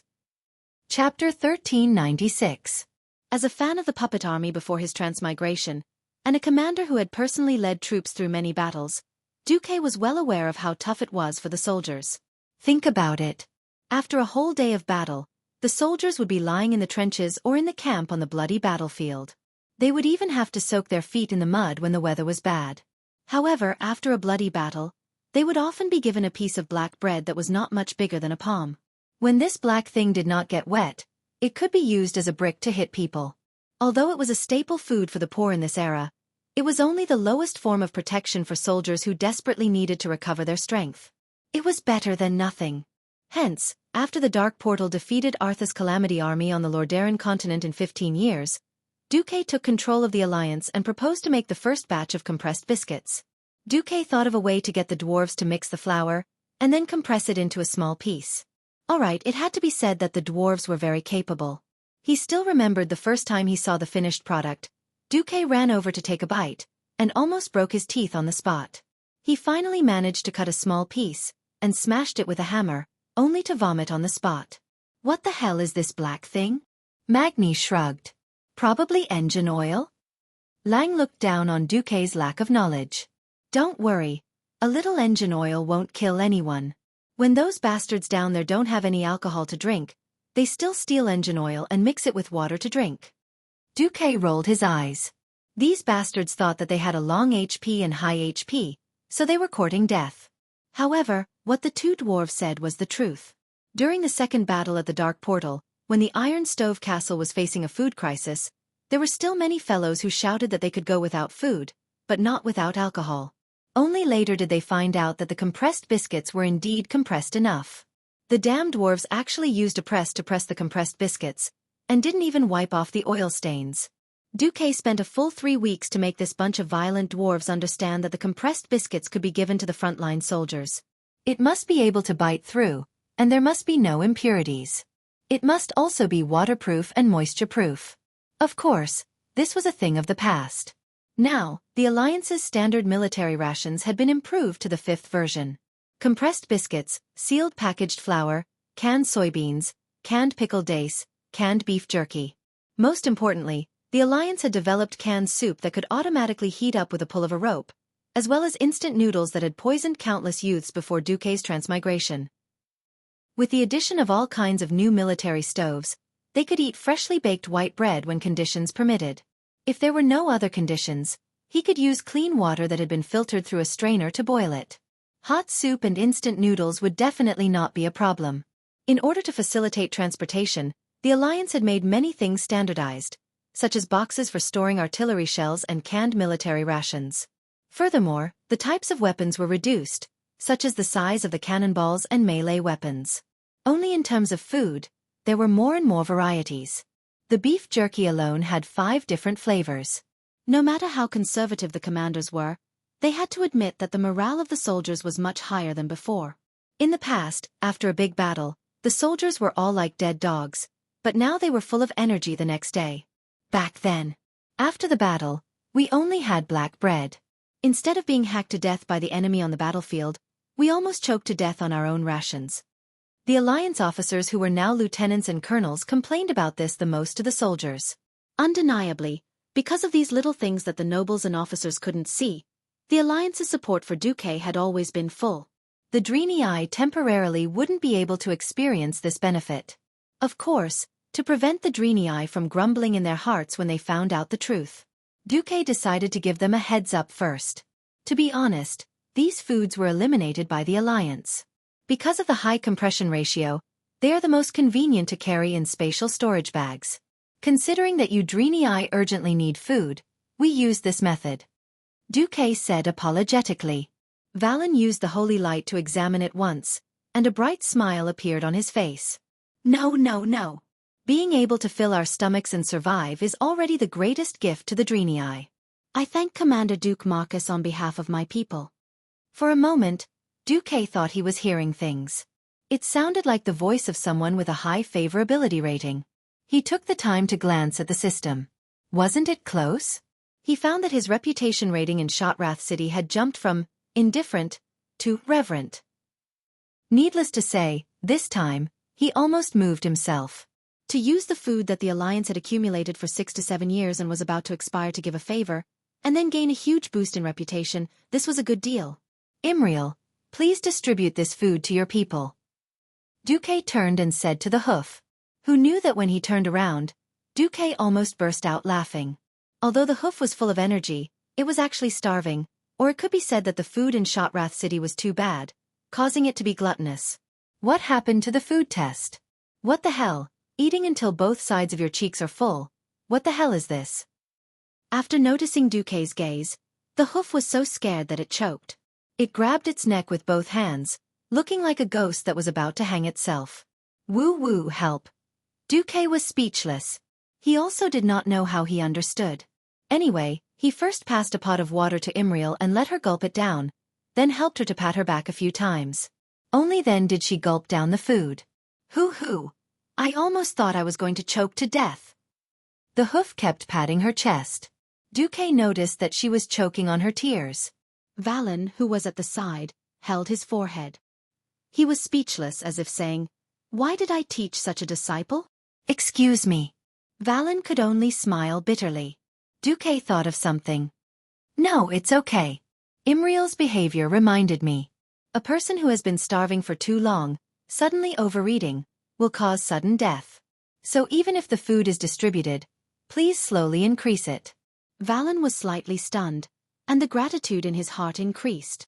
A person who can think of such details is indeed a person whose heart is filled with holy light. Xueqi was speechless. All right, a few words can bring up the topic of holy light again.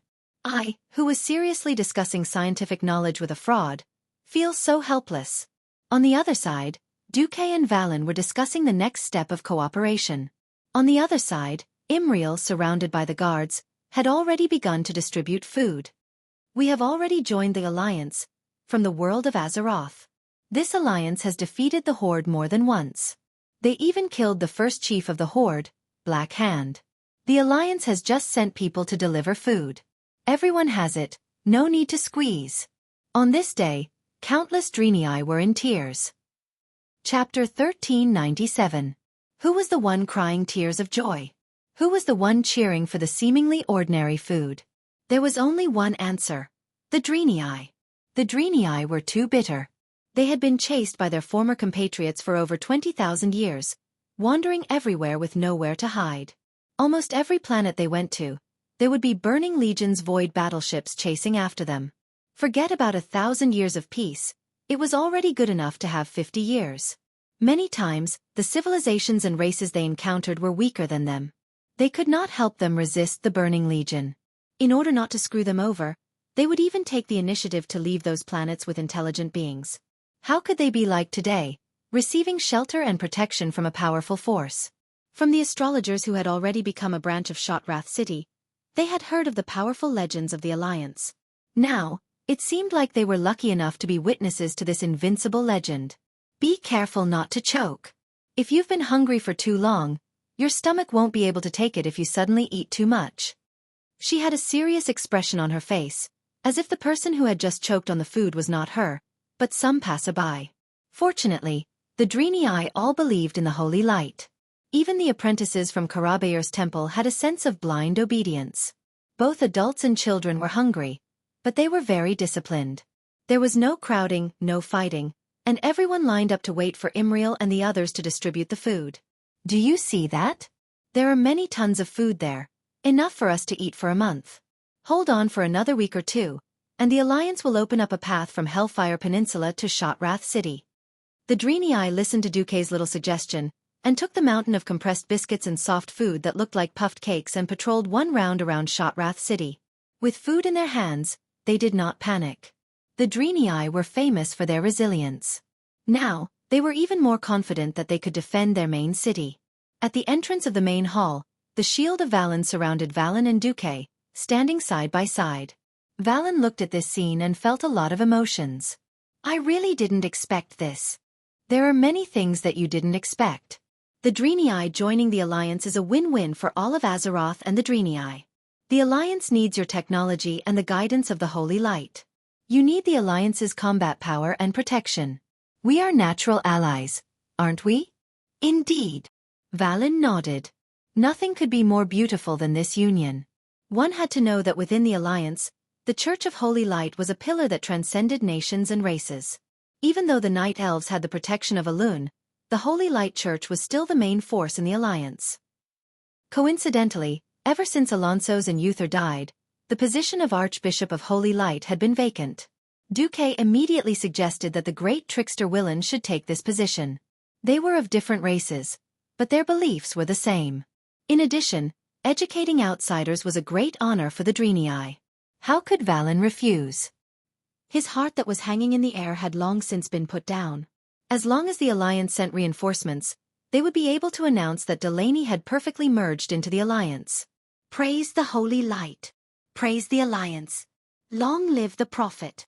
Now that he was full, if he didn't roar, how could he be worthy of this ecstasy and joy? The entire Shotrath city was boiling. The noise spread thousands of meters away, and the entire Fel Orc camp could hear the unique cheers of the Draenei. Kilrog Deadeye knew that Shotrath city wouldn't be able to be conquered by just relying on him and his Fel Orc army. He was also suffering. When he first joined Illidan, the first order that Illidan gave him was a death order. But in the past few days, he couldn't contact Illidan at all. His new master seemed to have disappeared from the face of the earth. The command center of the entire Outland army was completely paralyzed, and the commanders of each place were fighting their own battles. Magtheridon asked for help from the Dark Temple, but the Dark Temple ignored him. He asked for help from Vasht's Naga army in Zangarmarsh to the west, but Vasht said that without Illidan's orders, she could only continue to carry out her original orders and extract the lake water from the swamp. As the saying goes, every family has its own problems. At this time, the tribe was also in trouble. In the frontline camp outside Hellfire Citadel, Thrall looked up at the sky. The Azeroth sky and earth seemed to be a distant memory, far away in his mind. All he could see was the endless darkness in the sky, torn apart by the occasional flash of light or mysterious energy. Seeing the stalwart figure beside him, Thrall asked, "What's the situation?" "There are a lot of casualties, but more importantly, our food supply can't keep up." The dead man had no expression to speak of, but Orgrim's voice was full of shame. "It's all my fault. I should have known that the situation would be worse than I thought." He thought that when he returned to his hometown, the tribe with the orcs as the core would be fighting on home ground. He didn't expect that his hometown was still his hometown, but it had long changed beyond recognition. Even with the addition of the goblins, the tribe's supply method was still primitive. It was the kind of gathering local materials and then consuming the surrounding natural resources like locusts. 23 years ago, in the era when Orgrim left, it was still possible to hunt near the Dark Portal, despite the lack of resources. Now the land was completely barren, and even if there were monsters wandering around, most of them were demonized creatures that had been seriously contaminated by dark energy. There really weren't many prey that could be eaten. It wasn't that demonized creatures couldn't be eaten, but the problem was that eating them would make them more and more like Fel Orcs, and that was completely putting the cart before the horse. Originally, Thrall had also asked Kilrog and the other orcs who came from the Dark Portal later, but he didn't expect them to have ulterior motives. They actually lied and said that they were not much different from Orgrim's time. If the tribe could learn from the Alliance and use elite tactics, they might be able to reduce the pressure by reducing the number of soldiers. The point was that they couldn't. Ask the Alliance for help. I'm willing to bet that Duque calculated that we would have a problem with supplies, so he must have reserved our share. Orgrim gritted his teeth. This wasn't hatred, it was more like helplessness. None of the tribe leaders could blame Duque, because before they passed through the Dark Portal, Duque had specially asked William to ask if they wanted to prepare supplies for the tribe. Of course, supplies were not free, and the tribe needed to exchange more ore and resources. There's no other way. That's the only way. Thrall sighed. He had long noticed that the tribe was being invaded by the Alliance's economy and culture. Ever since the ceasefire and forming an alliance with the Alliance, he had been paying attention to boosting the tribe's race soul and reducing the invasion of the Alliance's various values and social views. Now it seemed that he had failed. Half a day later, the canned beef from the Alliance arrived from Fort Glory. There was a burst of enthusiastic cheers in the tribe's camp. This made Thrall feel even more defeated. Chapter 1398. Everyone was a natural foodie.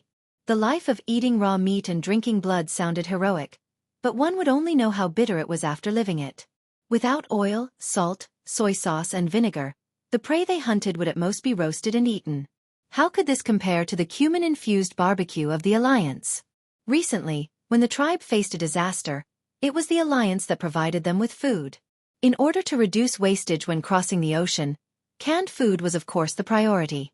In the tribal camp, Sal saw with his own eyes how a newly matured tribal warrior chose his favorite flavor and then skillfully opened the can. Look, Orgrim. Now, even those kids know how to use canning knives to open Alliance cans.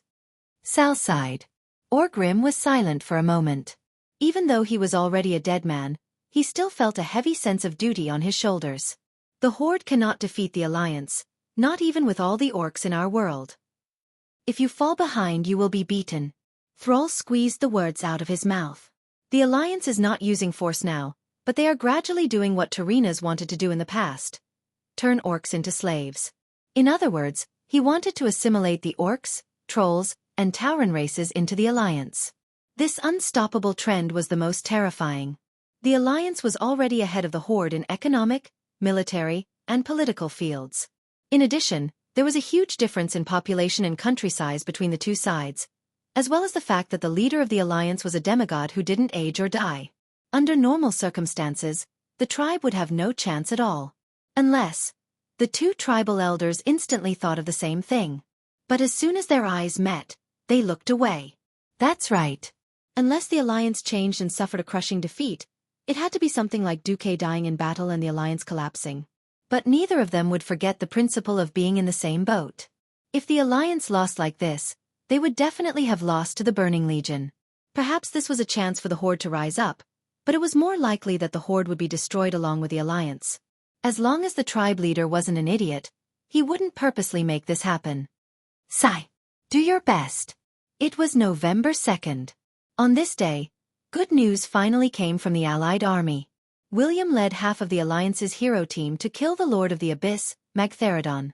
2 days later, the main force of the Horde conquered the entire Hellfire Citadel. At this point, the first goal of the Allied forces had been achieved. There were two general directions in front of the Allied forces. The first was to charge west into Zangarmarsh. If they could open up the swamp, then the Allied army's choices would become more plentiful. They could turn north into Blade Peak and chase after those traitors who betrayed the tribe. Finally, they could go further north to the Netherstorm and settle all the unstable factors. They could also head south of the swamp and enter Nagrand, where most of the normal orcs lived. The second was to enter Terakar Forest from the southwest.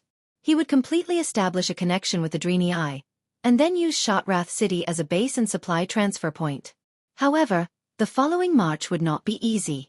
This was because the Ochenton area in the southern part of the Teroka Forest was completely out of control. There were a large number of undead creatures, Illidan's lackeys, and the Crowmen. Of course, they could directly attack Moon Shadow Valley from the east of Shotrath City, where Illidan's lair, the Black Temple, was located. But if he did that, he would run the risk of his retreat being cut off. Because Vashj could easily ambush the Allied army's supply line. No army could withstand this kind of attack from the front and back.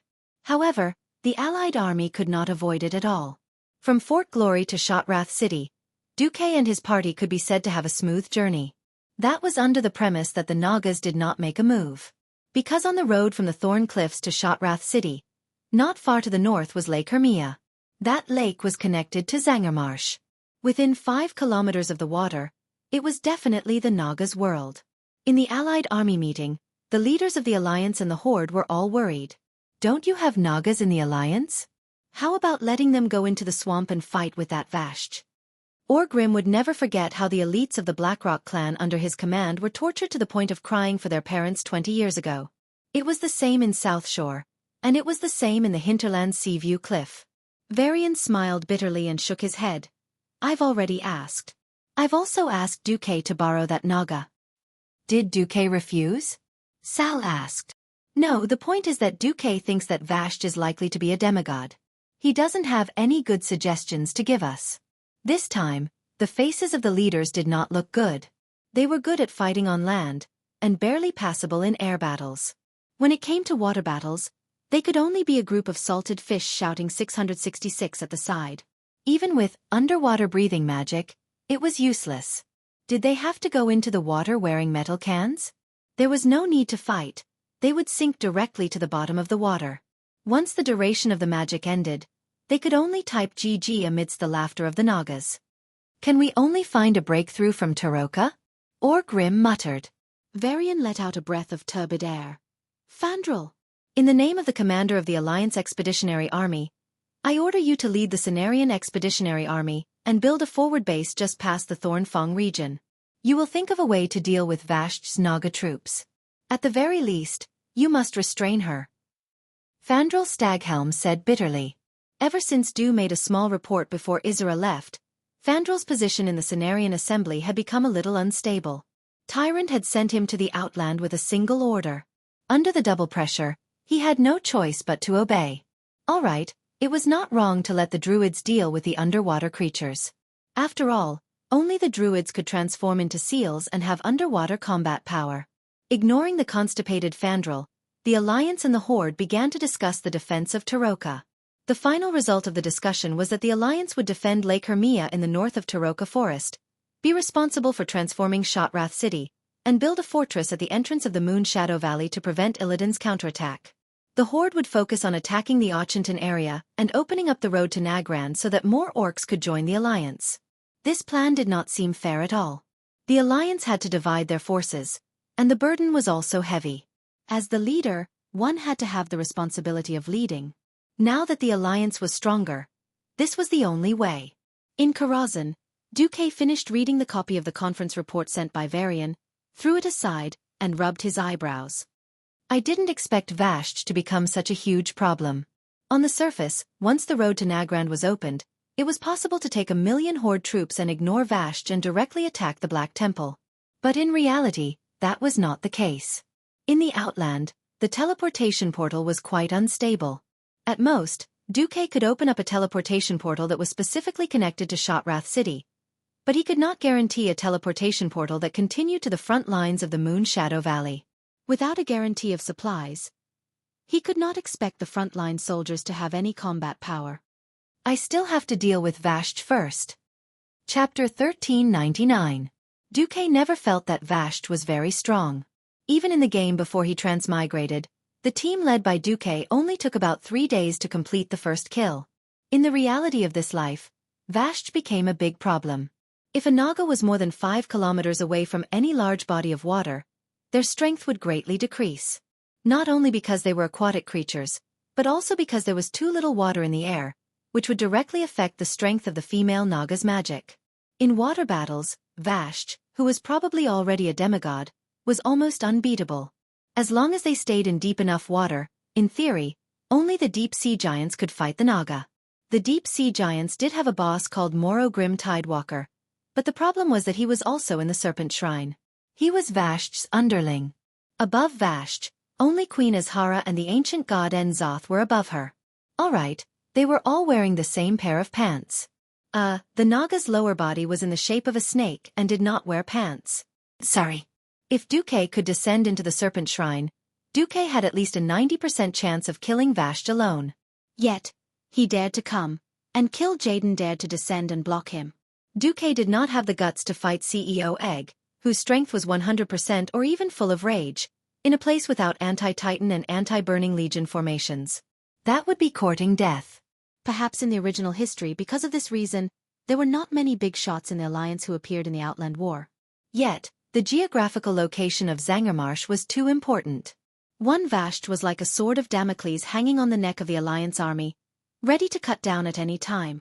Xueqi felt a headache coming on. Whatever at most, I'll just have to pretend and let Fandral take the blame. The entire month was spent in the Alliance army's rest and strategic shift. On the 5th of November, at the easternmost side of Zangarmarsh, Fandral personally went down to direct the arrangements and build the Cenarian camp. On the same day, Jaina was overseeing the blasted land, while Anastrian was at the Hellfire Peninsula. The two Breaking Dawns worked together to open the dark portal to the maximum, and finally transported the Alliance's most advanced road opener over. The so-called road opener was actually something similar to a road roller, but it was more violent and larger. Even if it had been dismantled and transported, it still brought a heavy burden to the portal. This was because the roller in front of the road roller was as tall as a 5-story building and as wide as 16 horse carriages. Think about it. A 5-story building was falling on you. What kind of earth-shattering feeling was that? The dwarves' current steel forging technology was not up to standard, and they could not make such a large roller. Black technology was never something that could be achieved in a single leap. If they couldn't form it in one piece, the dwarves could do it like building a ship. They could use rivets to fasten the bent steel plates together and weld them. As a result, a gigantic creature was born. Coupled with the Alliance's latest slap-you-in-the-face diesel engine, This kind of road opener would definitely be shocking to drive. Wasn't that so? Anyone who had been inhaled by the black smoke from the chimney would feel like they had rolled dozens of times in a coal yard. Only a dwarf would dare to use such an environmentally unsound and inefficient thing. In any case, since the day this thing was born, Xueqi had forbidden it from entering any of the main cities of the Alliance other than the Steel Furnace Fort. What kind of joke was this? If they were sprayed by this thing, all humans and animals would die, and there would be no need to plant crops. But there was nothing Xueqi could do. The diesel was still the latest product, and the quality was terrible. The diesel engine was about the same, just one level higher than the steam engine. All right, the Allied army could not go west. The entire Hellfire Peninsula was surrounded by air forces, and even if they flew over, they would be suspended in the void. With nothing to do, an army of 100,000 killed all the monsters southwest of Fort Honor in a week, and the steel-tooth marauders could only be found in the specimen room. After leaving Fort Honor, they went southwest, passed through the Warp Plains, and arrived at the Thorn Path. The road opener only took 3 days. The intersecting, steel-hard, scalp-numbing thicket of thorns gave off a continuous series of explosions under the pressure of the road opener. Weren't you very hard? Weren't you not afraid of fire? Come. Who's afraid of who in a head-on fight? After the unreasonable road roller rolled over, the diesel bulldozer went up, and the dwarven construction team followed to pave the road and bridge. In any case, after 3 days of rumbling, they finally opened up a wide road that was comparable to the Glorious Avenue. In the Thorn Cliff, Xueqi, Thomas, Imriel, and a dozen Dreenii stood on the side of the road. Seeing the huge road opener completely flattening the thorn forest, which was once the Dreenii's forbidden land, Imriel and the others were stunned. Is this the strength of the Alliance? Imriel's tail kept spinning, and the curiosity of a young girl was evident on her face. Haha. The Dreenii's technology level is actually very high. It's just that you lack energy. To be honest, Xueqi had his eyes on their black technology. If they could solve the problem of energy supply, the Dreenei's interstellar warships and whatnot would be high-end. Compared to the Dreenii, Azeroth's so-called latest diesel-flying battleship was nothing. Although Xueqi would protect the Dreenii, he must also get his hands on their technology. But now was not the time. Xueqi could not bring himself to ask them to sell their bodies, land, and ancestral graves as soon as they entered the Alliance. Moreover, before confirming that the Alliance had the strength to fight against the Burning Legion, Willan, that old faker, would not give them any solid information. At this time, Xueqi and the others saw the mission officer of Glory Fort, and a damned dwarf with a particularly strong aura, the first person in the Alliance's mechanized forces, Bu-Lang Bronzebeard. He was not the king, but most of the time, his authority was greater than the king's, because most of the Alliance's new weapons were created by him. Seeing such an important person walking over, how could Thomas not be nervous? He is. Imriel asked softly, and at the same time, half of her body hid behind Xueqi, and pulled on Xueqi's robe. Oh, the dwarf prince Bu-Lang Bronzebeard. An important person. But it's okay, he's easy to get along with, Xueqi replied softly. Oh, you're the one with an outstanding battle record, the one who led a small team to make contact with Shotrath City, Mark Dooku? I heard that you were also the one who surveyed and evaluated the terrain. Bu-Lang came over and handed over a flat metal bottle. Needless to say, that must be Bu-Lang's collection of strong liquor. Dwarves did not beat around the bush. Giving you liquor meant that they thought highly of you, and wanted to make friends with you. Friendship was deep, and one gulp was enough. Duke didn't say anything and gulped it all down in one gulp. His face was not red, and he was not out of breath. Mage boy, you have a good alcohol tolerance. Bu-Lang gave a thumbs up. This is my special brew. It's 80 degrees, and a normal human would pass out in 2 mouthfuls. The Dalajan mages are very slow, saying that it will affect the brain, and they won't drink it no matter what. It's not interesting at all. Xueqi laughed. This was not his real body. All the food that entered the artificial stomach would be stirred, and it would not affect the body at all. It turned out that by controlling the artificial humans, one could pretend to be the god of wine. Xueqi smiled slightly. I was born. Chapter 1400. Some people were born unable to drink, and they would get drunk the moment they touched alcohol. There were also people who were born without getting drunk. It couldn't be helped. The enzymes in their bodies were especially active when they were born. The dwarves didn't understand this stuff, but they knew that there was a difference in alcohol tolerance between people. Bu Lang was amused by Mark's answer. Good. You have guts. I'll take you as my friend.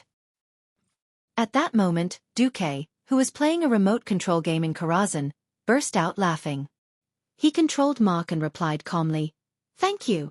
Mark Dooku, a puppet without self-awareness or even a brain, was born without the possibility of getting drunk. If Bu Lang foolishly competed with Mark in drinking, he wouldn't be able to win even if he drank until his liver exploded. Fortunately, Bu Lang wasn't so free to compete in drinking with a new little wizard in his eyes. Sigh. Such a magnificent piece of equipment is useless for pushing down thorns. What a pity. Bu Lang took out another bottle of wine, took a sip, and muttered casually. Oh, what else can it be used for? Duque asked casually. 4 large-scale projects, flattening the ground, or filling in the river. Filling in the river? This idea suddenly struck Duque's mind like a bolt of lightning. In Karazhan, Duque suddenly had an idea. He seemed to have grasped something important. Filling in the river? Reclaiming the lake? Wait, wouldn't this be? Duque was excited. Instinctively, he controlled Mark Dooku and grabbed Brian's shoulder, which was as thick as a wall. I got it, he said. I got it. We don't have to fight with Vash's Naga in the water. We can fill the lake in Terakar forest with soil and make a dam or something at the pass. The Naga can come or not if they want. Oh! Bu Lang looked very excited. He was also deeply shocked by this extraordinary idea. Good idea. This way, we don't have to care about those druids who worship nature. We can just use science to flatten everything. Yes. Flatten everything. Duque shouted. At the side, a group of people were looking at the 2 figures, one tall and one short, shouting at each other. The dwarf's secret chamber guards were not surprised, but Thomas was very surprised. Hoof looked as if he did not know what they were talking about and thought it was very impressive, and followed up with, "Oh no!" What they didn't know was that at this very moment, at the eastern edge of Zangarmarsh, bordering the Hellfire Peninsula, a battle to the death was going on. The muddy lake water was constantly surging, and from time to time, large blobs of blood would emerge. At the bottom of the lake where the visibility was terrible, all tactics and coordination were just nonsense. Although it was a probing battle, if he couldn't gather any information and reported the losses to the higher-ups, he really didn't know what would happen to him. Over the past few days, he had come to understand what kind of person Varian Rin, the commander of the Outland Allied forces, was. Compared to the highly acclaimed Duke Marcus, Varian's actions were more unyielding. He could tolerate failure, but he could not tolerate cowardice.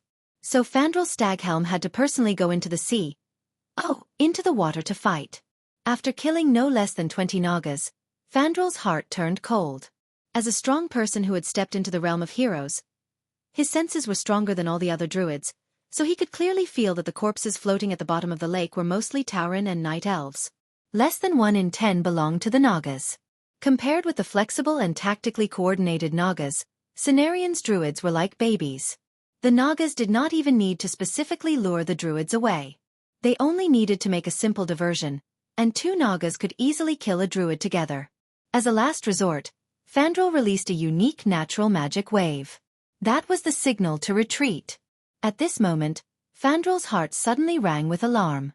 Legend had it that dark energy had the ability to devour all life and souls to turn into its own power, but this was too exaggerated. Fandral did not know if the opponent that suddenly appeared at this moment was using dark energy. He only felt a powerful invisible gravitational force at the bottom of the lake, and the water of the entire dark pool lake was gathering behind him. He turned around the sea lion's head, and was shocked to see a hazy, slender Naga with multiple arms 10 meters away, holding a strange longbow in her hand. The ornate longbow was covered in a dense layer of lightning, and Fandral could even see the intricate patterns on it through the murky lake water. But upon closer inspection, it was not lightning at all. After all, lightning traveled very quickly underwater, and it would disappear in a matter of seconds. It was a layer of translucent blue and white lines, either curved or straight, and those complicated lines looked like a magic circle engraved on the longbow. Using a longbow underwater gave Fandral a feeling of utter absurdity, yet the other party did it. Furthermore, the powerful aura emanating from the other party made Fandral's scalp go numb. His spine stiffened as if he had been electrocuted. So powerful. I'll die. I'll really die if I take an arrow from her. What a joke. Why must I, a druid who has yet to step into the realm of gods, face a demigod? Without even a tenth of a second of hesitation, Fandral turned and ran. Hee hee. Run, run. If I can't hit you, my 10,000 years of training will be in vain. The powerful demigod female Naga smiled seductively, and the voice of her soul spread in all directions, directly into Fandral's spiritual sea. Fandral was still desperately twisting his body. Speed up. Speed up. Speed up again. He did not know how long he had been swimming. Maybe it was a few seconds, or maybe it was just the usual time of 3 to 5 breaths.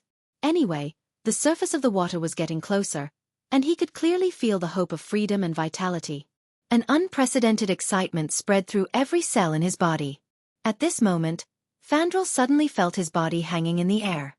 It was a feeling of emptiness where he could neither reach the sky nor the ground. With great astonishment, Fandral turned his sea lion's head again, and he saw a scene that made him feel incomparable despair. All the water in the surroundings had been sucked out in an instant. The female Naga, who should be called Vasht, had actually sucked away a small half of the dark pool lake's water, compressing it beyond imagination, and finally turned it into an arrow that was not very large, knocked on the bowstring of the gorgeous carved longbow. And at this moment, he, the great druid, Fandral Staghelm, was actually suspended directly above a huge whirlpool. He was being pulled by an inexplicable force, or perhaps he was being held up, and he could not move at all. At this moment, the slender fingers of Vasht's right hand suddenly loosened, and the thin water arrow left the bowstring. Chapter 1401. Whoosh! Suddenly, the arrow lengthened. No! Fandral screamed. He understood that if he was hit by this arrow, it would be equivalent to being hit by half of Dark Swamp Lake. No. Or worse. Because the lake was a compressed version. At this critical moment, he showed the true colors of a hero-level powerhouse. He did not choose to turn into an eagle and try to fly away. Instead, he turned into a ridiculous bear. In this state, his armor was even stronger than that of the Dwarf King's deity incarnate state. Of course, it was only armor. In terms of magic resistance, the bear could not compare to the Dwarf King's avatar. But the bear's vitality was stronger. Then he took the attack head-on. Just as the mark controlled by Duque and Bu Lang reached an agreement, thanks to the magic network transceivers all over the Hellfire Peninsula, Bu Lang was the first to receive the news. A human mage hurried over, but his eyes fell on Mark Dooku, who was standing beside Brian. The messenger looked a little awkward because this was a level 1 secret. I'll take my leave. Duque wanted to retreat after saying this. But Bu Lang grabbed Duque's wrist like a pincer, and he could not move. Bu Lang glanced at Thomas and the confused Hoof and laughed. Brat, do you think I don't know who you are? This was a pun. Duque did not expect Bu Lang to be so cunning. When Thomas heard this, he naturally thought that this mark should be a descendant of some great meritorious service, or the illegitimate son of some big shot. In the circle of nobles, this was a normal thing. Imriel knew nothing about humans. Anyway, he was just a mascot. But to Duque, it was a different story. His impersonation of Mark Dooku was kept a secret from everyone except his own harem.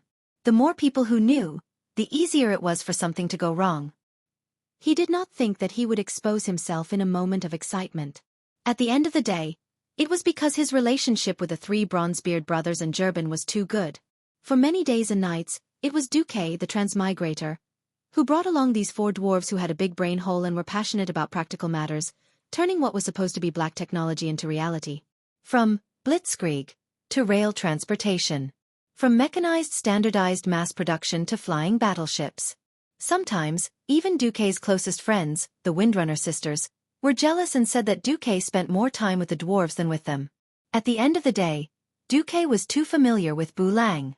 On this side, with Bu Lang's permission, the messenger reported the latest information. The Cenarian Expeditionary Army suffered a crushing defeat in the first battle.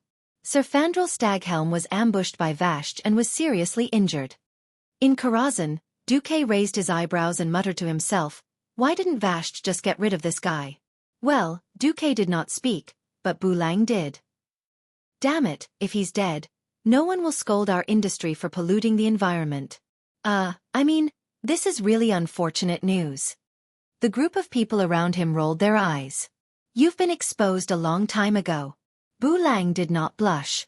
Anyway, it was not the first time that the Bronzebeard brothers, who held the banner of the Industrial Revolution and shouted, "Want GDP, not environmentalism," had quarreled with Fandral in the alliance. Xueqi did not care about this kind of trivial matter. After all, the alliance was an equal organization that only required allies in military matters and tried to coordinate as much as possible in other matters.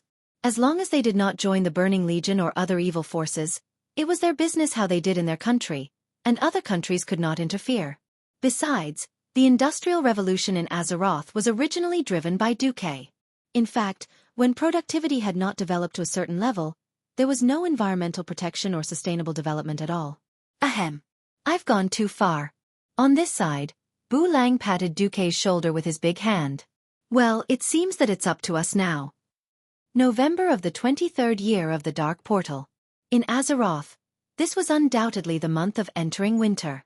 In Draenor, which had lost its core and was disintegrating, the weather did not change at all. The Taraka forest was still like summer. Due to the large number of allied troops entering the Taraka forest, the Fel Orc army that had previously besieged Shotrath City had retreated early under the command of Kilrog. They entered the Blade's Edge mountain area further north through Zangarmarsh that was controlled by Vashj.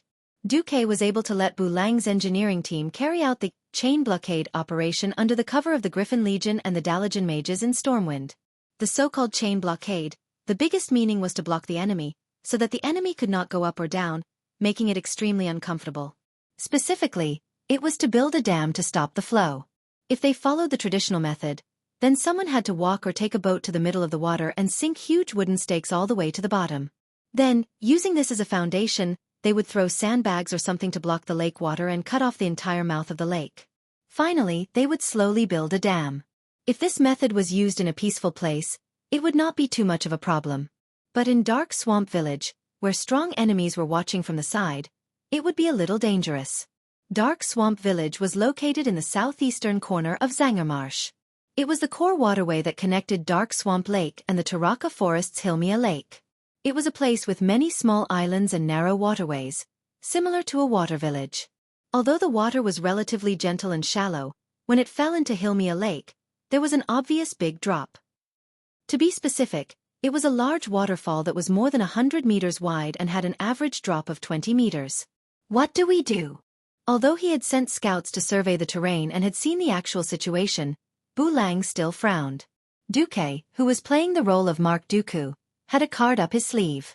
He raised his thumb and pointed at the big guys behind him. Didn't I tell you to remove all the steam tanks and put stones on the turrets? Just drive the tanks into the water and sink them. As soon as he said this, the dwarves around him were shocked. Damn! There was such a suffocating operation? Bu Lang said. This will work? Anyway, the people operating the tanks have all been replaced by humans who can swim. It's not like your people are going into the water. Xueqi shrugged. Bu Lang finally understood. Using wooden stakes to seal the mouth of the lake was too slow. Once the Nagas attacked, the project would definitely be paralyzed. But if the entire steam tank sank, half of the mouth of the lake would be sealed on the spot. The tank with the turrets removed was like a large rectangular box. It was very convenient to stack more tanks on top of it, or to build the stones for the dam. In this way, the sealing of the lake could be done in half a day. When the lake water stopped flowing, it would be useless even if the Nagas came. They would not be strong enough to move these behemoths that weighed more than 30 tons. What a genius idea! How did you think of it? Bu Lang let out a sincere sigh of admiration. I saw it on TV when I was watching the flood rescue. Chapter 1402. When the water level was high, the sandbags would be washed away as soon as they were thrown in. The Celestial Empire didn't just drive trucks filled with rocks in. Sometimes, it was a ship full of rocks that sank in the gap and blocked the dam. Of course, Xueqi wouldn't say this out loud. Instead, he said domineeringly, the old steam tanks are going to be eliminated anyway, so I suddenly thought of reusing them. Xueqi's words were so reasonable that Bu Lang had nothing to say. If there was a shortage of iron ore, all the scrap metal would be thrown into the furnace to be recycled. As long as they had the manpower and resources, it wouldn't be a problem to refine a batch of high-grade iron ingots or even steel ingots. There was a precondition: manpower and resources. The iron furnace castle itself was a large mine. Although it had been excavated for 1,000 years, there were still no signs of it being exhausted. In addition, they had recently obtained large amounts of metal ingots from the tribe. Copper from Duroder, iron from Stonedalen Mountain and Ferrelas, gold and mithril from the Thousand Needles Forest. All the ore had been transported to Theramore, smelted into metal ingots, and then transported across the sea to the Iron Furnace Castle, the largest factory in the Alliance. Because ready-made metal ingots were more useful, there was no place to use the old steam tanks made from low-grade iron plates. So when Xueqi suggested using hundreds of steam tanks that had been shipped to the Outer Lands but could barely be used due to the lack of steam pressure, Bulang was truly shocked. If Xueqi wasn't wearing this unfamiliar face right now, that would be even better. Bulang also knew that Xueqi was in trouble, so he waved his hand and gave the order to start. The mouth of the lake to the south of Dark Lake Village wasn't an area that Vashj focused on defending. After the soldiers of the Griffin Legion killed all the large lizards wandering near the mouth of the lake, the Alliance army began to set up large numbers of heavy iron horses in the waterway to act as fortifications. When 5,000 human infantry, 500 elven archers, and 200 mages formed a line of defense, the human engineers drove the rumbling steam tanks into the lake. It had to be said that this was a technical job that required a lot of courage. Of course, they could use iron rods to press down on the accelerator and let the tanks continue to sink into the water. But in reality, many things could happen before they sank. Would they go astray? Could it be that the water was too shallow and the steam tank was stuck? The air pressure in the outer realm was low, and all kinds of situations could happen. All of these required the pilot to use his own experience and skills to adjust. More than once, Xueqi had seen the tank soldiers from Stormwind. In order to be accurate, they would often wait for the tank to start sinking before jumping out of the cockpit like parkour. This made Xueqi shudder with fear. One east and one west, working in two directions at the same time, greatly increased the efficiency. In less than half an hour, a rough dam appeared in front of the Alliance soldiers. Wow! The engineers cheered enthusiastically. Keep it up, lads!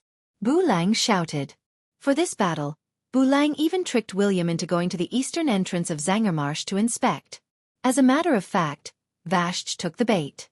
As William approached the surface of the water, the powerful Naga siren shot him with an arrow.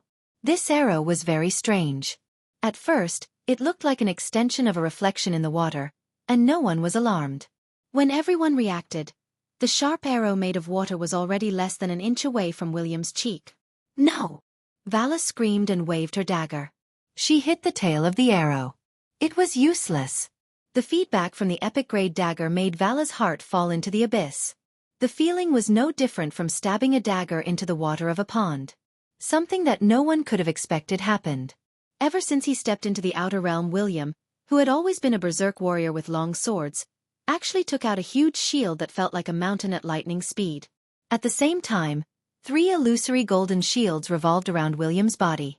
This was the defense warrior's signature profession skill, Shield Wall. Humph! William let out a muffled groan.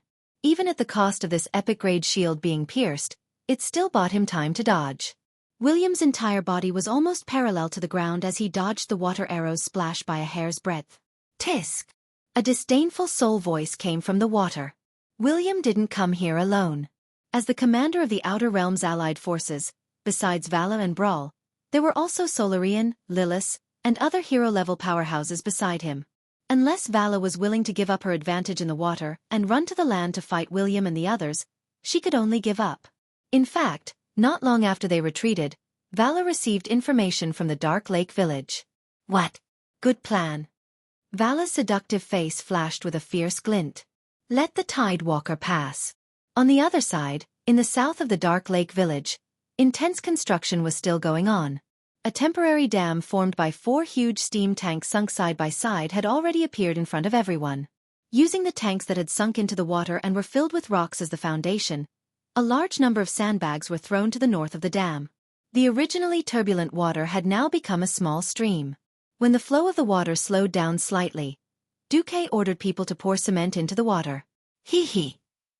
In another half a day, even if Vala came personally, she wouldn't be able to deal with this dam. Bulang snickered. Don't laugh too early, Xueqi warned. Never underestimate an intelligent powerhouse. As if confirming Xueqi's guess, rumbling footsteps came from the north of the Dark Lake Village an hour later. Duque and Bu Lang frowned at the same time. A scout came. Report. We've discovered a giant that seems to be a deep-sea giant. He's holding a huge anchor and is advancing towards the dam. There are hundreds of water elementals and close to 1,000 male Naga around him. There are many enemies, and we don't have many experts on our side. Bu Lang pouted. I know. Duque gazed into the distance expressionlessly. The Griffin Legion soldiers in charge of guarding the front were resting in 3 shifts. Only the 2,000 people at the outermost part of the formation were prepared for battle. The rest of the soldiers were allowed to rest, but they were all wearing armor and holding their weapons. Since there was enemy activity, they all took their positions and waited for the enemy to arrive.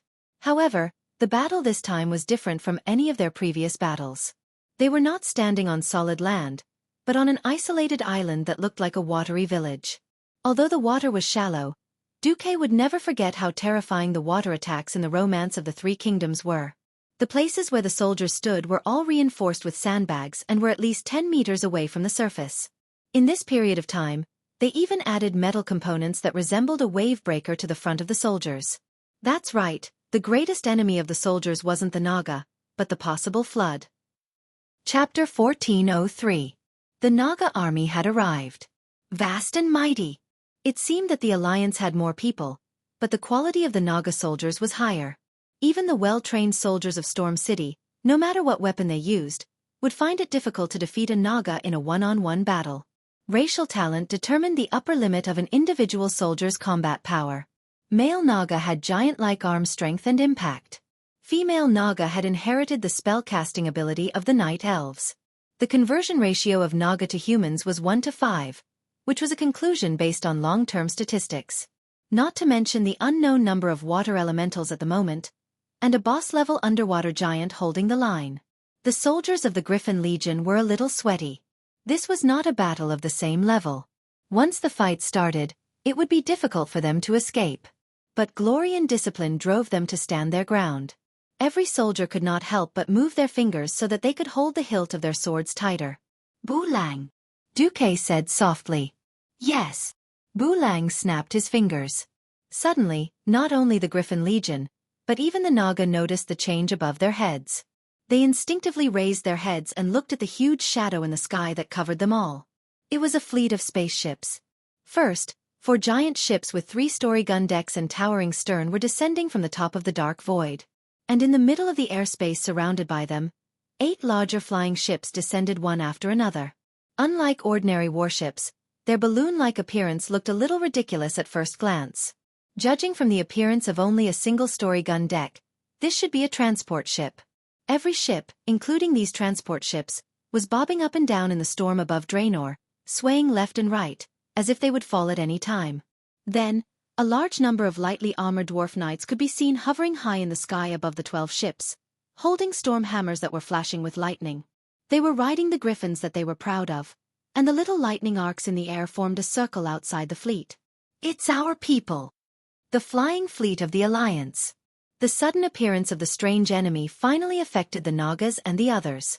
Even the leader of the deep-sea giants, Moroger Tidewalker, could not help but raise his huge head to look at the uninvited guests who suddenly broke in mid-air.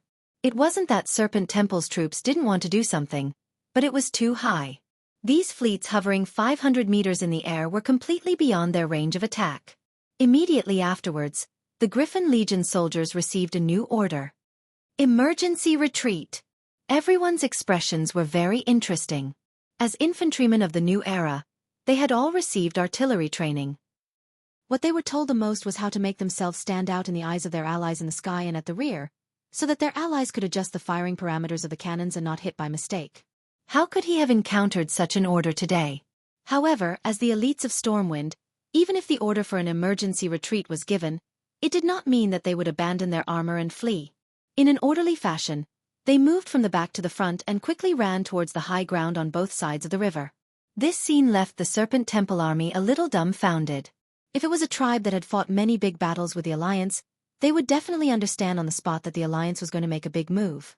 There were only 2 choices left in front of them. One was to charge quickly and muddle their own soldiers with the Alliance's soldiers as much as possible, creating a chaotic battle. In this case, Blowing up their own people was something that Xueqi would never do. The second was run. The faster the better. Unfortunately, before the battle in the Outer Lands, Vashj's people had never interacted with the Alliance, and were unable to understand how crazy modern air raids were.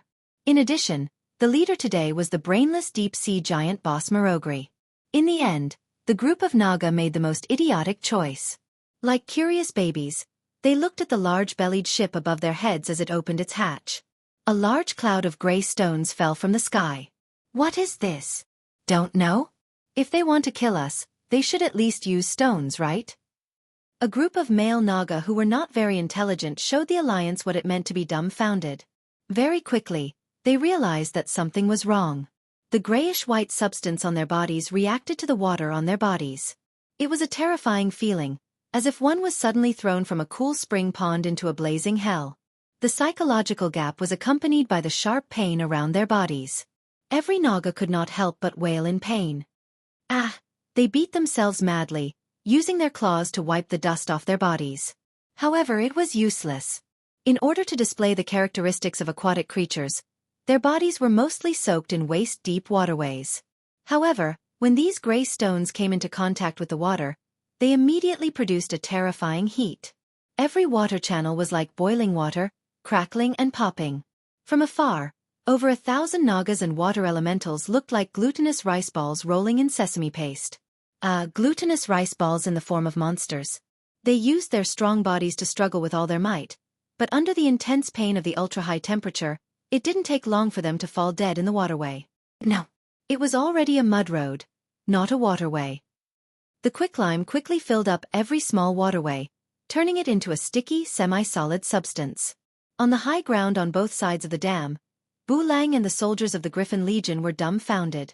Bu Lang's voice trembled. What kind of new weapon is this? When did it get here? How come I don't know? The Alliance's big explosions were all handled by Bu Lang. Xueqi shrugged. Nothing special. It's just quicklime.